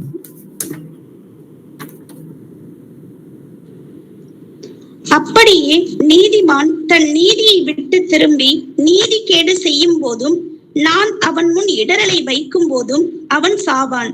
நீ அவனை எச்சரிக்காதபடியினாலே அவன் தன் பாவத்திலே சாவான். அவன் செய்த நீதிகள் நினைக்கப்படுவதில்லை. அவனுடைய இரத்த பழியையோ உன் கையிலே கேட்பேன். நீதிமான் பாவம் செய்யாதபடிக்கு நீ நீதிமானை எச்சரித்த பின்பு அவன் பாவம் செய்யாவிட்டால் அவன் பிழைக்கவே பிழைப்பான். அவன் எச்சரிக்கப்பட்டான், நீயும் உன் ஆத்துமாவை தப்புவித்தாய் என்றார். ஆமென். ஆமென். சோ முதல்ல வந்து கர்த்தர் வந்துட்டு இன்னொரு இடத்துல பவுல் சொன்னாரு, சுவிசேஷத்தை நான் மற்றவர்களுக்கு எல்லாத்துட்டையுமே வந்துட்டு போய் சொல்லணும், அப்படி இல்லைனாலும் அது எனக்கு சொல்லலைன்னா ஐயோன்னு வந்து சொல்லியிருக்காரு. ஸோ அந்த ஐயோங்கிற விஷயத்துக்கு வந்து பாத்தீங்கன்னா எசேக்கியேல் 33 நீங்க போய் அப்புறம் நோட் பண்ணி படிச்சு பார்த்துக்கோங்க. 1-9 வரைக்கும் வந்துட்டு பட்டயம் வரதை வந்துட்டு அந்த காவல்காரன் வந்துட்டு அந்த ஊர் மக்கள்கிட்ட எச்சரிக்கலைனாக்க பட்டயம் வந்து அந்த ஊர் மக்களை வந்து வாரிக்கொண்டு போகும். ஆனா வந்துட்டு அந்த காவல்காரன்ட்ட வந்து எல்லா விஷயமும் தெரிஞ்சும் அவன் வந்துட்டு எச்சரிப்பு கொடுக்கலனாக்க அவர்களுடைய இரத்த பழியை இவன்கிட்ட காவல்காரன்ட்ட தான் கேட்பேன்னு வந்து சொல்லியிருப்பாரு டீட்டெயில்டா. ஆனா இப்போ நம்ம வந்து வாசிச்ச வசனம் பாத்தீங்கன்னாக்க, நீதிமான் தன் நீதியை விட்டு திரும்பி நீதிகேடு செய்யும் பொழுது நான் அவன் முன் இடரலை வைக்கும் பொழுது அவன் சாவான். நீ அவனை எச்சரிக்காதபடியினாலே அவன் தன் பாவத்தில் சாவான். அவன் செய்த நீதிகள் நினைக்கப்படுவதில்லை. அவனுடைய இரத்த பழியோ உன் கையில் கேட்பேன்னு வந்து சொல்லியிருக்கிறாரு. இந்த இடத்துல பாத்தீங்கன்னாக்க நம்ம சபைக்குள்ள யார் யாரெல்லாம் வந்து கர்த்தராகி இயேசு கிறிஸ்துவின் நாமத்தினால விசுவாசத்தோடு அவருடைய ஆவியை பெற்றுக்கொண்டு சபைக்குள்ள நடந்து வந்துகிட்டு இருக்கப்போ வந்துட்டு யாராவது ஒரு நீதிமான் வந்து ஏதாவது ஒரு காரியத்துல வந்துட்டு இடறி போய் பாவத்துல வந்து அவர்கள் விழ காரியங்கள் நமக்கு தெரிஞ்சிச்சுனாக்க நாம வந்து அதை வந்து கண்டும் காணாம நாம இருந்தோம்னாக்கா அவங்கள்ட்ட, ஏன்னா வந்து நம்ம வந்து மாமிசத்தின்படி யாரையுமே வந்து நியாயம் தீர்க்க முடியாது, கூடாதுன்னு கருத்து சொல்லியிருக்காரு. ஆனா நீதியின்படி அவருடைய வசனத்தை கொண்டு பிரதர் இந்த மாதிரி காரியங்கள்லாம் இருக்குது, நீங்க இந்த வசனத்தை வச்சு தியானிச்சு இந்த காரியங்கள் வந்து நீங்க வந்து விடுதலை ஆகணும்னு சொல்லி நாம வந்துட்டு அதை சொல்லாம கண்டு காணாம நாம விட்டுட்டோம்னாக்க சபைக்குள்ளேயும் சரி நம்ம கூட இருக்கிறவங்க மத்தியிலும் சரி, அப்ப அவர்கள் அந்த இரத்த பழியையும் வந்து கர்த்தர் வந்து என்கிட்ட கேட்பேன்னு சொல்லி வந்து இந்த வசனம் வந்து சொல்லியிருக்குது. 21வது வசனம் பாத்தீங்கன்னா, நீதிமான் பாவம் செய்யாதபடிக்கு நீ நீதிமானை எச்சரித்த பின்பும் அவன் பாவம் செய்யாவிட்டால் அவன் பிழைக்கவே பிழைப்பான். அவன் எச்சரிக்கப்பட்டான், நீ உன் ஆத்துமாவை தப்புவிப்பாய். நான் இந்த இடத்துல வந்து இன்னொரு இடத்துல வந்துட்டு பேதுரு சொல்லுவாரு, ஆண்டவரே நாங்க எத்தனை தடவை போய் சுவிசேஷம் சொல்றது புத்தி சொல்றது அப்படிங்கிறப்போ வந்துட்டு நீங்க வந்து 2 தரம் வந்துட்டு சொன்னா போதும், அதுவே வந்துட்டு சாட்சியாக இருக்கும் நியாய தீர்ப்பு நாளில்னு சொல்லியிருக்காரு. நமக்கு தெரிஞ்ச காரியங்களை கர்த்தர் நம்ம இருதயத்துல வந்துட்டு உணர்த்துறப்ப வந்துட்டு நாம் அதுக்கு கீழ்ப்படிஞ்சு, ஏன்னா சில நேரத்துல நமக்கு வந்து மாமிச போராட்டம் வரும், அவங்க என்ன நினைச்சுக்குவாங்களோ, அந்த பிரதர் நம்மளை தப்பா நினைச்சுக்குவாரா அப்படிங்கிறப்போ வந்துட்டு நம்ம வந்து வசனத்தை கொண்டு நாம வந்துட்டு எதையுமே வந்துட்டு வசனத்தை கொண்டு பேசணும்னாக்கா உங்களை யாருமே வந்துட்டு எதிர்த்து நிற்க மாட்டார்கள் வந்துட்டு அவர் வாக்குத்தத்தம் பண்ணி கொடுத்திருக்காரு. இன்னைக்கு நமக்குள்ள வந்துட்டு அதுக்கு வந்து அநேக சாட்சிகளும் உண்டு.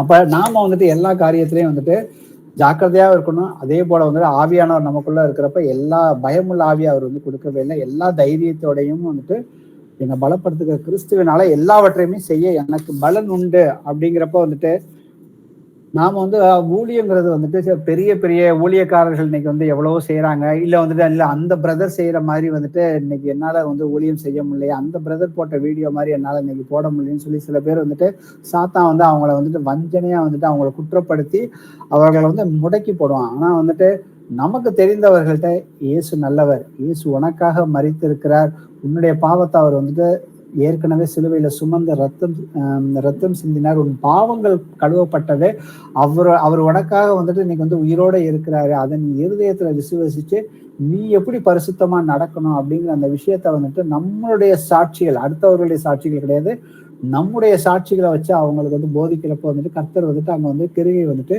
செய்யறாரு. இததான் வந்துட்டு மார்க்ல 16வது அதிகாரத்துல 20வது வசனத்தை வாசிப்போம். அவர் பிரதியுத்தரமாக என்னுடனே கூட மார்க் 16:20. அவர்கள் புறப்பட்டு போய் எங்கும் பிரசங்கம் பண்ணினார்கள், கர்த்தர் கர்த்தர் அவர்களுடனே கூட கிரியை நடப்பித்து அவர்களால் நடந்த அடையாளங்களினாலே வசனத்தை உறுதிப்படுத்தினார். ஆமென். ஆமென். சோ இன்னைக்கு நாம போய் எங்கேயுமே வந்துட்டு இந்த சுவிசேஷத்தை வந்துட்டு இன்னைக்கு வந்து சொல்லி அவங்களுக்கு வந்துட்டு உபதேசம் பண்ண ஆரம்பிச்சோம்னாக்க கர்த்தர் வந்து அந்த இடத்துல ஏன்னா ஒரு இடத்துல வசனம் சொல்லியிருப்பாரு, தேவனுடைய ராஜ்யம் பேச்சில் அல்ல அது பலத்திலே இருக்குது அப்படின்னு சொல்லியிருக்காரு. ஏன்னா பரிசுத்தாவியா நமக்குள்ள வந்துட்டாக்க நீங்க பலன் அடைவீர்கள்னு சொல்லி அப்போஸ்தலர் 1:8 சொல்லியிருக்கிறப்ப வந்துட்டு நம்ம வந்துட்டு அந்த அவருடைய வார்த்தையை விசுவசிக்கக்கூடிய இருதயம் எப்பொழுதுமே நமக்கு வந்துட்டு இருக்கணும். ஆக்சுவலா அப்பதான் வந்துட்டு அங்க வந்துட்டு கிருகைகள் நடக்கும். அததான் வந்து கர்த்தர் சொல்றாரு, கடுகளவு விசுவாசம் இருந்தால் அப்படின்னு வந்துட்டு அது சொல்லியிருக்கிறது. காரணமே வந்துட்டு அவருடைய வார்த்தையை தான் நாம வந்து விசுவாசிக்க சொல்லியிருக்காரு. என்னென்ன நேரத்துல என்னென்ன வார்த்தைகளை அவர் வந்து நமக்கு வந்துட்டு வெளிப்படுத்துறாரோ அதை விசுவசிச்சு நாம வந்து அதை வந்து செயல்பாட்டுக்கு கொண்டு வரப்ப அங்க நீங்க அற்புதத்தையும் அடையாளங்களையும் நீங்க வந்து பாப்பீங்கன்னு சொல்லியிருக்காரு. இன்னைக்கு மார்க் 16:20 இன்னைக்கு நம்ம அநேகருக்குள்ள வந்துட்டு அநேக சாட்சிகள் வந்து சொல்றதுக்கு இன்னைக்கு பிரதர்ஸ் அண்ட் சிஸ்டர்ஸ் எல்லாருமே இன்னைக்கு ஆல்மோஸ்ட் சொல்லுவாங்க. ஆனா இது வந்து கடைசி வரைக்கும் நாம வந்துட்டு எடுத்துக்கிட்டு போகணும். ஏன்னா ரோமர் 15:18 சொல்லுது, புறஜாதியாரை வார்த்தையினாலும் செய்கைகளினாலும் கீழ்ப்படியும் பண்ணும்படிக்கு அற்புத அடையாளங்களினாலும் பலத்தினாலும் தேவ ஆவியின் பலத்தினாலும் கிறிஸ்துவானவர் என்னை கொண்டு நடப்பித்தவைகளை சொல்வதே அல்லாமல் வேறு ஒன்றையும் சொல்ல நான் துணிவதில்லை. பவுல் வந்து இன்னைக்கு வந்து அந்த விஷயம் சொல்றாரு, கர்த்தர் வந்து என்னை வச்சு சொன்ன காரியங்களை தான் வந்துட்டு நான் வந்துட்டு கர்த்தரை குறித்து நான் சுவிசேஷத்தை சொல்றேன், அதுக்குரிய சாட்சியும் சொல்றேன். இதெல்லாம் எதுக்கு இதை சொல்றப்ப வந்துட்டு இந்த அற்புத அடையாளங்கள் வந்து புறஜாதியர்கள் வந்துட்டு தேவனை மகிமைப்படுத்தி தேவனை ஏற்றுக்கொள்றதுக்காக தான் இந்த அற்புத அடையாளங்களை ஒழிய இந்த அற்புத அடையாளங்கள் மூலியமா நான் பரலோகத்துக்கு போக முடியுமா அப்படின்னு நம்ம நிதானிச்சு பாக்குறப்ப அது முடியாதுன்னு சொல்லி மத்தேயு 7:21-22 நமக்கு தெரிந்த வசனங்கள் தான். அந்நாளிலே நீங்க வந்துட்டு நாங்க உங்க நாமத்தினால பேய வரட்டணும் பிசாச வரட்டணும்னு சொல்றப்ப அவர் வந்துட்டு அக்கிரம செய்கைக்காரை என்னை விட்டு அகன்று போங்கள் உங்களை நான் அறியேன்னு வந்து சொல்றப்ப அப்ப ஆவியின் கனியில நான் வந்துட்டு ஏன்னா கர்த்தருடைய நாமத்தை வந்துட்டு யாரு வந்து பயன்படுத்தினாலும் வந்துட்டு அங்க வந்து கிருகைகள் வந்துட்டு அற்புதங்கள் அடையாளங்கள் நடக்கும். ஆனா வந்துட்டு நான் வந்துட்டு அவருடைய சித்தத்தின்படி ஆவியின் கனியில நான் வந்துட்டு நான் வந்துட்டு அதுல வந்து தேர்ச்சி அடையாம அதுல நான் வந்து பழகாம இருந்தேனாக்க அப்ப கர்த்தர் வந்து நம்மளை வந்துட்டு அறியேன்னு தான் வந்துட்டு ஒரு நாளைக்கு வந்து சொல்லுவாரு. ஏன்னா வந்துட்டு அதுதான் வந்து அடிப்படையா வந்துட்டு நான் பூமிக்கு வரப்போ உங்ககிட்ட வந்துட்டு விசுவாசத்தை பார்க்க மாட்டேன் அப்படின்னு சொல்றப்ப பாத்தீங்கன்னாக்க ஏன்னா கர்த்தருடைய நாமத்துக்கு சில பேர் வந்து வைராக்கியமா இருப்பாங்க, கிருகைகள்ல வந்துட்டு ஆவியின் கனியில வந்துட்டு ஏதாவது ஒரு காரியத்துல வந்து இழுக்கப்பட்டு போவார்கள். ஏன்னா கிறிஸ்து எனக்குள்ள இருக்கிறப்ப வந்துட்டு என்னுடைய ஜீவன் வந்துட்டு என்னுடையதல்ல கிறிஸ்துவே எனக்குள் வாழ்கிறார்னு வந்து பவுல் வந்துட்டு சொல்றாரு. அடுத்த வந்து 1 கொலோசியர்ல அந்த கடைசி வார்த்தையை வந்துட்டு தியானிப்போம். எந்த மனுஷனையும் கிறிஸ்துவுக்குள்ளாக தேறினவனாக நிறுத்தும்படிக்கு எந்த மனுஷனுக்கும் புத்தி சொல்லி எந்த மனுஷனுக்கும் எல்லா ஞானத்தோடும் உபதேசம் பண்ணுகிறோம் அப்படின்னு சொல்லிட்டாரு. அப்ப நாம வந்துட்டு சில பேர்த்துக்கு வந்து சுவிசேஷம் சொல்லி அவங்க வந்துட்டு சுவிசேஷத்தை ஏற்றுக்கிட்டு அவங்க ஞானஸ்தானம் பெற்றுக்கொண்டதுக்கு அப்புறம் வந்துட்டு அவங்கள வந்துட்டு வழி நடத்த வேண்டிய பொறுப்பும் வந்துட்டு நாம ஒவ்வொருத்தருக்கும் வந்துட்டு இருக்குது அப்படிங்கிறத நாம வந்துட்டு நிதானிச்சு பார்க்கணும். ஏன்னா வந்துட்டு இயேசு கிறிஸ்து அந்த எளிமையான சுவிசேஷத்தை சொல்லிட்டு நீங்க பாத்துக்கங்கப்பா அப்படின்னு சொல்லி அன்னைக்கு வந்து கர்த்தர் வந்துட்டு ஏன்னா கர்த்தர் வந்து 3.5 வருஷ காலம் வந்து சீஷர்களோட இருக்கிறாரு. அவங்க இருந்துகிட்டு பின்னாடி வந்து கர்த்தர் வந்து மரணம் அடைஞ்சு அவர் உயிர் தெழுந்து வந்ததுக்கு அப்புறமே வந்துட்டு சீஷர்கள் வந்துட்டு அவரை வந்து விசுவசிக்காம இருந்தப்ப வந்துட்டு மார்க் 16வது அதிகாரத்துல பாத்தீங்கன்னாக்கா அந்த 15வது வசனத்தை வாசிப்போம்.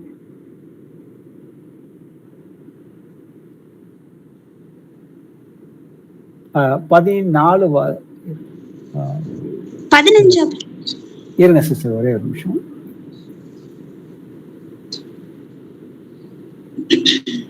14 வாசிங்க சிஸ்டர். அதன் பின்பு 11 போஜன பந்தியில் இருக்கையில் அவர்களுக்கு அவர் தரிசனமாகி உயிர்த்தெழுந்திருந்த தம்மை கண்டவர்களை அவர்கள் நம்பாமற் போனது நிமித்தம் அவர்களுடைய அவிசுவாசத்தை குறித்தும் இருதய கடினத்தை குறித்தும் அவர்களை கடிந்து கொண்டார். பின்பு அவர் அவர்களை நோக்கி, நீங்கள் உலகம் எங்கும் போய் சர்வ சிருஷ்டிக்கும் சுவிசேஷத்தை பிரசங்கியுங்கள். சோ இந்த இடத்துல பாத்தீங்கன்னாக்கா அவங்க வந்து அவர் கூட வந்து 3 வருஷம் டிராவல் பண்ணாங்க. இதெல்லாம் நடக்க போகுது, நான் வந்துட்டு மரணம் அடைவேன், 3ஆம் நாள் உயிர்த்தெழுவேன், எல்லா வசனங்களையும் அவருக்கு வந்துட்டு அடிக்கடி அவர் வந்து சொல்லி கொடுத்துருக்க விஷயத்த வந்துட்டு நம்ம அந்த 4 புஸ்தகத்துல புதிய ஏற்பாட்டுல அந்த சுவிசேஷத்துல வாசிக்கிறோம். அவர்கள் அதெல்லாம் தெரிஞ்சுக்கிட்டதுக்கு அப்புறமும் வந்துட்டு அவர் கர்த்தர் உயிரோட வந்துட்டாருன்னு சொல்றப்ப அவங்க அந்த 11 பேருமே வந்துட்டு அவங்க வந்து விசுவசிக்காம இருக்கிறப்ப வந்து கர்த்தர் வந்துட்டு அவங்கள வந்துட்டு கடிந்து கொள்றாரு. அப்பதான் வந்து அவர் வந்து கடிந்து கொள்றாரு. கடிந்து கொண்டு அதுக்கப்புறம் வந்துட்டு அவங்க வந்து 40 நாள் கூட இருந்து அவங்கள வந்துட்டு வழி நடத்தி அதுக்கப்புறம் நீங்க போய் சுவிசேஷம் சொல்லுங்கன்னு சொல்லி எல்லாத்தையும் அனுப்பியிருக்கிறாரு. இன்னைக்கு அதே சுவிசேஷத்தை தான் நமக்கு வந்து நம்ம இன்னைக்கு வந்து நம்ம அவருடைய வசனங்களை தியானிக்கிறோம், அற்புதங்கள் அடையாளங்கள் எல்லா காரியங்களுமே நடக்குது. கடைசி வரைக்கும் இதெல்லாம் நடக்கும், இந்த வார்த்தையின்படி இது நடக்கும்னு சொல்லி நம்ம இருதயத்துல விசுவசிக்கிறப்ப வந்துட்டு எல்லாமே வந்துட்டு கர்த்தர் நம்மளை வந்து பயம் இல்லாம கூட்டிட்டு போறதுக்காக தான் அவருடைய ஆவியை கொடுத்துருக்காரு. அது மட்டும் இல்லாம வந்துட்டு என்னென்ன காரியங்கள் என்னென்ன காலகட்டத்துல நடக்கும் அப்படிங்கிறதையும் வந்து கர்த்தர் சொல்லியிருக்காரு. இதே காரியத்தை வந்து நாம வந்து சீஷர்களாக புதிய சீஷர்களாக வரப்ப சபைக்குள்ள வந்துட்டு நாம ஒவ்வொருவருமே வந்துட்டு அவருடைய வார்த்தைக்குள்ள ஒவ்வொருவரையும் நாம வந்து வழி நடத்தணும். ஏன்னா அதுக்காக தான் வந்துட்டு சபையை வந்துட்டு அவர் வந்துட்டு சபையை வழி நடத்துறது எப்படி, சபைக்குள்ள இருக்கிறவர்கள் வந்துட்டு எப்படி இருக்கணும். ஏன்னா வந்து சபை வந்து வளர்ச்சி அடையணுங்கிறது கர்த்தருடைய சித்தமாக இருக்குது. எபேசியர்ல 4:11-13 வரைக்கும் வாசிக்கணும். மேலும் நாம் அனைவரும் தேவனுடைய குமாரனை பற்றும் விசுவாசத்திலும் அறிவிலும் ஒருமைப்பட்டவர்களாகி கிறிஸ்துவினுடைய நிறைவான வளர்ச்சியின் அளவுக்கு தக்க பூரண புருஷராகும் வரைக்கும் பரிசுத்தவான்கள் சீர்பொருந்தும் பொருட்டு சுவிசேஷ ஊழியத்தின் வேலைக்காகவும் கிறிஸ்துவின் சரீரமாகிய சபையானது பக்தி விருத்தி அடைவதற்காகவும் அவர் சிலரை அப்போஸ்தலராகவும் சிலரை தீர்க்கதரிசிகளாகவும் சிலரை சுவிசேஷகராகவும் சிலரை மேய்ப்பராகவும் போதகராகவும் ஏற்படுத்தினார். ஆமென். ஆமென். அப்ப இந்த இடத்துல பாத்தீங்கன்னாக்கா இன்னைக்கு வந்து நாம வந்து கர்த்தர் சொல்லியிருக்காரு, சபை கூடுதல் வந்துட்டு யாருமே வந்துட்டு விட்டு விடாதீர்கள்னு வந்து சொல்லியிருக்காரு. சிலர் வந்துட்டு விட்டு விடுறாங்க, ஆனா நீங்க அப்படி இருக்கக்கூடாது. அப்ப பாத்தீங்கன்னாக்க எதுக்கு சபை கூடுதல் வேணுமாக்கா, அன்புக்கும் நற்கிரிகளுக்கும் நாம் ஏவப்படும்படி ஒருவரை ஒருவர் கவனித்து.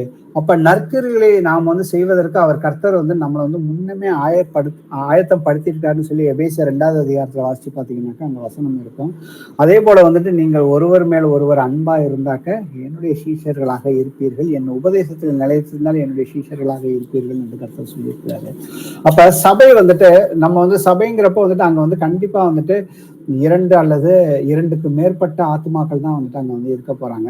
அப்ப நிறைய ஆத்துமாக்கள் ஒரு 12 பேர், இப்ப 20 பேர், 50 பேர்னு இருக்கிற இடத்துல பாத்தீங்கன்னாக்கா அந்த சபையை வந்துட்டு வழி நடத்தப்படணும்.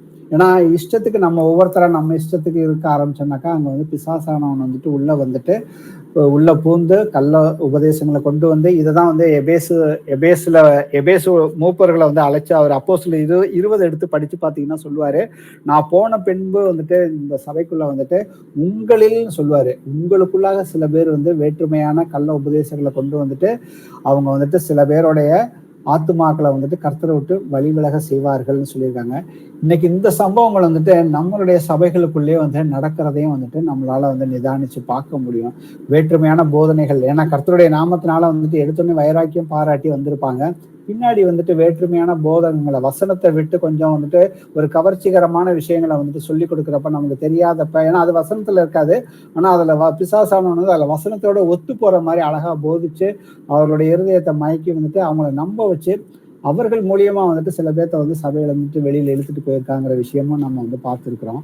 அப்ப நாம எந்த அளவுக்கு வந்து ஜாக்கிரதையா இருக்கணும், இந்த சபையை ஒழுங்கா வழி நடத்திட்டு போறதுக்கு வந்துட்டு கர்த்தர் வந்து சிலரை வந்துட்டு அப்போஸ்தலராகவும் சிலரை தீர்க்கதரிசிகளாகவும் சிலரை வந்துட்டு சுவிசேஷகராகவும் சிலரில் வந்துட்டு மெய்ப்பராகவும் போதகராகவும் வந்துட்டு இருக்கணும்னு வந்து கர்த்தர் வந்து சொல்லியிருக்காரு. ஏன்னா வந்துட்டு சபை வந்துட்டு வளர்ச்சி அடையணும், அது வந்துட்டு பக்தி விருத்தி ஆகணும். பக்தி விருத்தி ஆகிறப்பதான் வந்துட்டு இன்னும் அநேக ஆத்துமாக்கள் வந்து கர்த்தருக்குள்ள வந்துட்டு, ஏன்னா பக்தி விருத்தி ஆகிறப்ப பாத்தீங்கன்னாக்க அந்த இடத்துல வந்துட்டு ஒவ்வொருத்தருக்குள்ளேயும் வந்துட்டு சாட்சிகள் இருக்கும், வசனங்கள் அவங்க இருதயத்துல இருக்கும்.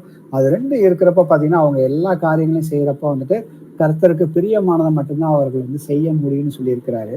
அப்ப நாம வந்துட்டு நிதானிச்சு பார்க்கணும், நாம வந்து கிறிஸ்துவுக்குள்ள எந்த அளவுக்கு வந்து தேறினவர்களாக இருக்கிறோம், இன்னும் வந்து குழந்தைகளாக இருக்கிறோமா இல்ல வந்து வளர்ந்தவர்களாக இருக்கிறோமா அப்படின்னு வந்து நம்ம நிதானிச்சு பார்க்கணும். நமக்கு வந்துட்டு எபிரேயர்ல 6வது அதிகாரத்துல முதல் 2 வசனங்களை வாசிச்சு பார்த்தோம்னா கர்த்தருடைய மூல உபதேசத்துல நாம வந்து என்னைக்கு வந்துட்டு நிலைச்சிருக்கிறோம், எந்த நேரத்துல உங்க நம்பிக்கையை குறித்து கேட்டாலும் நாம வந்துட்டு அதை சொல்றதற்கு சாட்சியோட சொல்றதுக்கு நாம வந்துட்டு தயாராக இருக்கணும். ஏன்னா சீஷர்களுக்கு வந்துட்டு கர்த்தர் வந்துட்டு எப்பொழுதுமே வந்துட்டு சீஷர்கள்னு சொல்லிட்டாலே போதும் அவருடைய வசனத்துக்கு கீழ்ப்படுகிறவர்கள்னு வந்து சொல்லியிருப்பாங்க.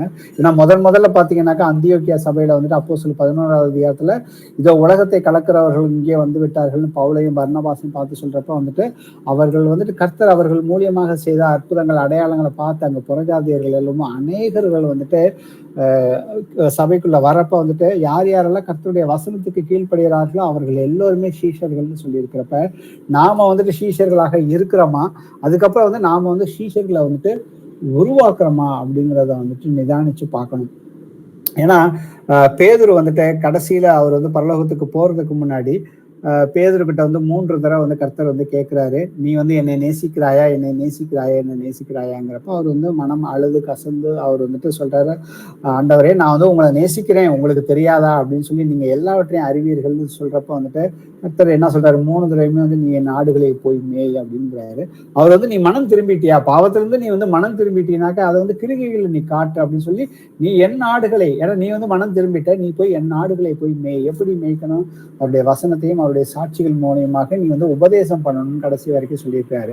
அதே போலதான் இன்னைக்கு வந்துட்டு நான் வந்து என் தனிப்பட்ட வாழ்க்கையில வந்துட்டு இதே ஒரு எக்ஸாம்பிளா சொல்லணும்னாக்க, இப்போ ஒரு கணவன் மனைவி இருக்கிறாங்க, அவங்க வீட்டுக்குள்ள வந்துட்டு 2 பேருமே வந்து சுவிசேஷத்தை ஏற்றுக்கொண்டு கர்த்தருக்கு வந்து ஊழியம் பார்க்குறாங்க. இருந்தாலும் வந்துட்டு அவங்க சில காரியங்கள்ல, மாமிசமான காரியங்கள்ல ஒருத்தருக்கு மேல ஒருத்தர் வந்துட்டு சில காரியங்கள்ல வந்துட்டு பிடிக்காம இருக்கலாம், இல்லை ஒருத்தர் வந்துட்டு சில காரியங்கள்ல வந்துட்டு சந்தேகத்தோட கூட இருக்கலாம். அப்ப சந்தேகத்தோட இருக்கிறப்ப பாத்தீங்கன்னாக்கா, ஆனா நான் வந்துட்டு என் கணவரையோ என் மனைவியோ நான் வந்துட்டு மன்னிச்சுட்டேன் ஆண்டவரே அப்படின்னு சொல்றப்ப, அப்ப மன்னிச்சுட்டேன்னு சொல்றப்ப ஆனா வந்துட்டு சில நேரங்களில் திருப்பி அந்த காரியங்களுக்குள்ள நம்ம சுத்திக்கிட்டே இருக்கிறப்ப பாத்தீங்கன்னாக்கா, கர்த்தர் வந்து பேதுருக்கிட்ட சொன்ன மாதிரிதான், நீ போய் அடுத்து வந்து கிரிகைகளை காட்டு, நீ மன்னிச்சுட்ட, நீ வந்து மனம் திரும்பிட்ட, உன் அவிசுவாசத்துல இருந்து நீ வந்து என்ன மறுதளிச்ச எல்லா காரியத்திலும் நீ வந்து மனம் திரும்பிட்டீங்கன்னா அடுத்து வந்து நீ கிரிகைகளை காட்டு, நீ போய் என் நாமத்தை போய் அறிவி அப்படிங்கிறப்ப இந்த இடத்துல பாத்தீங்கன்னா இந்த மாதிரி கணவன் மனைவி குடும்பத்துக்குள்ள பிள்ளைகளுக்கு மத்தியில வந்துட்டு சில காரியங்கள் வந்துட்டு மன்னிச்சிட்டோம்னு சொல்லி அதை வந்து மன்னிக்க முடியாம நம்ம வந்துட்டு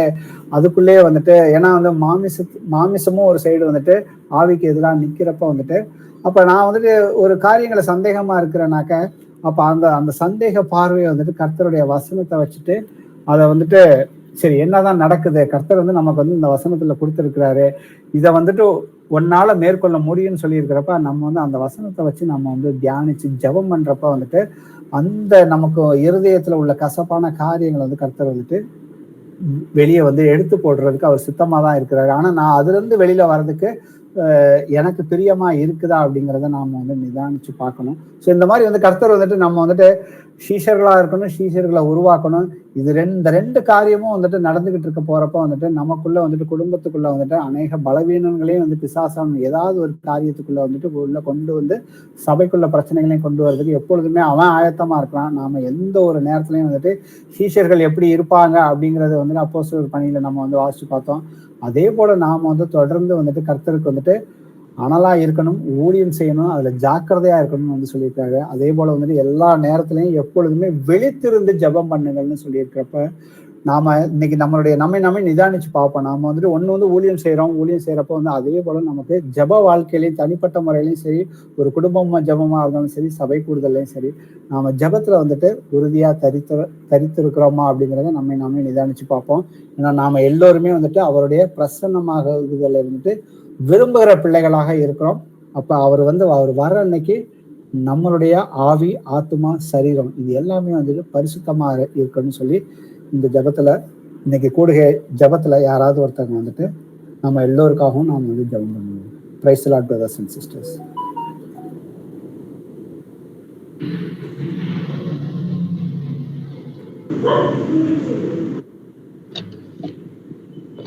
ஸ்தோத்திரம் ஆண்டவரே, அல்லேலூயா, ஸ்தோத்திரம் ஸ்தோத்திரம் ஸ்தோத்திரம்.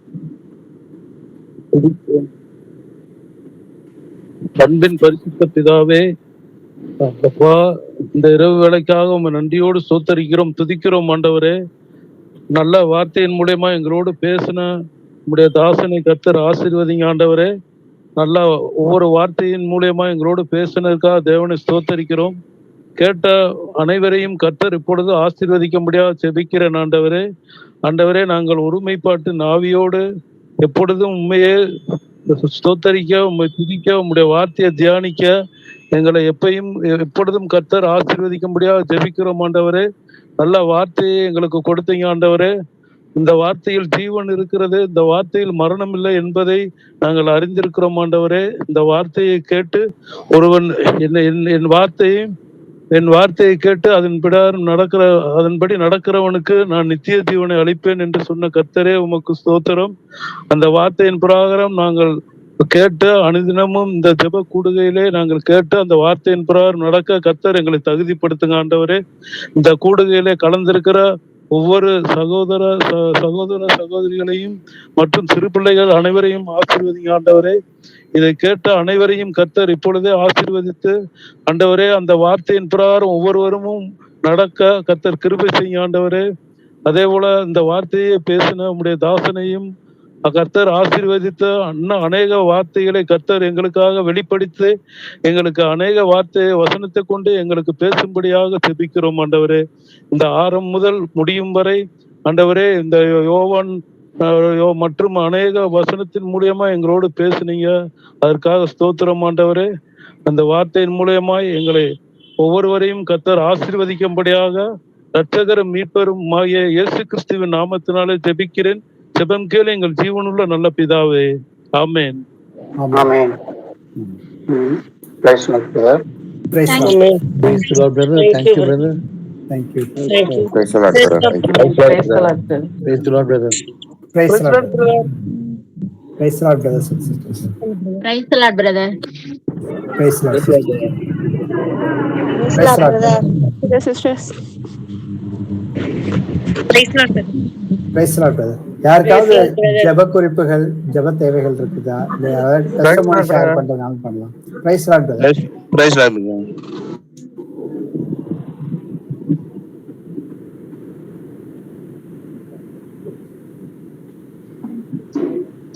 Praise the Lord, brother. Praise the Lord, sister.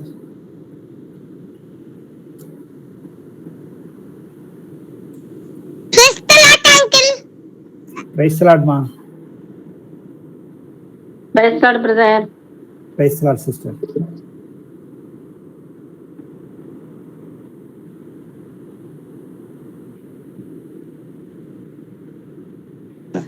Praise the Lord, brother. Praise the Lord, brother.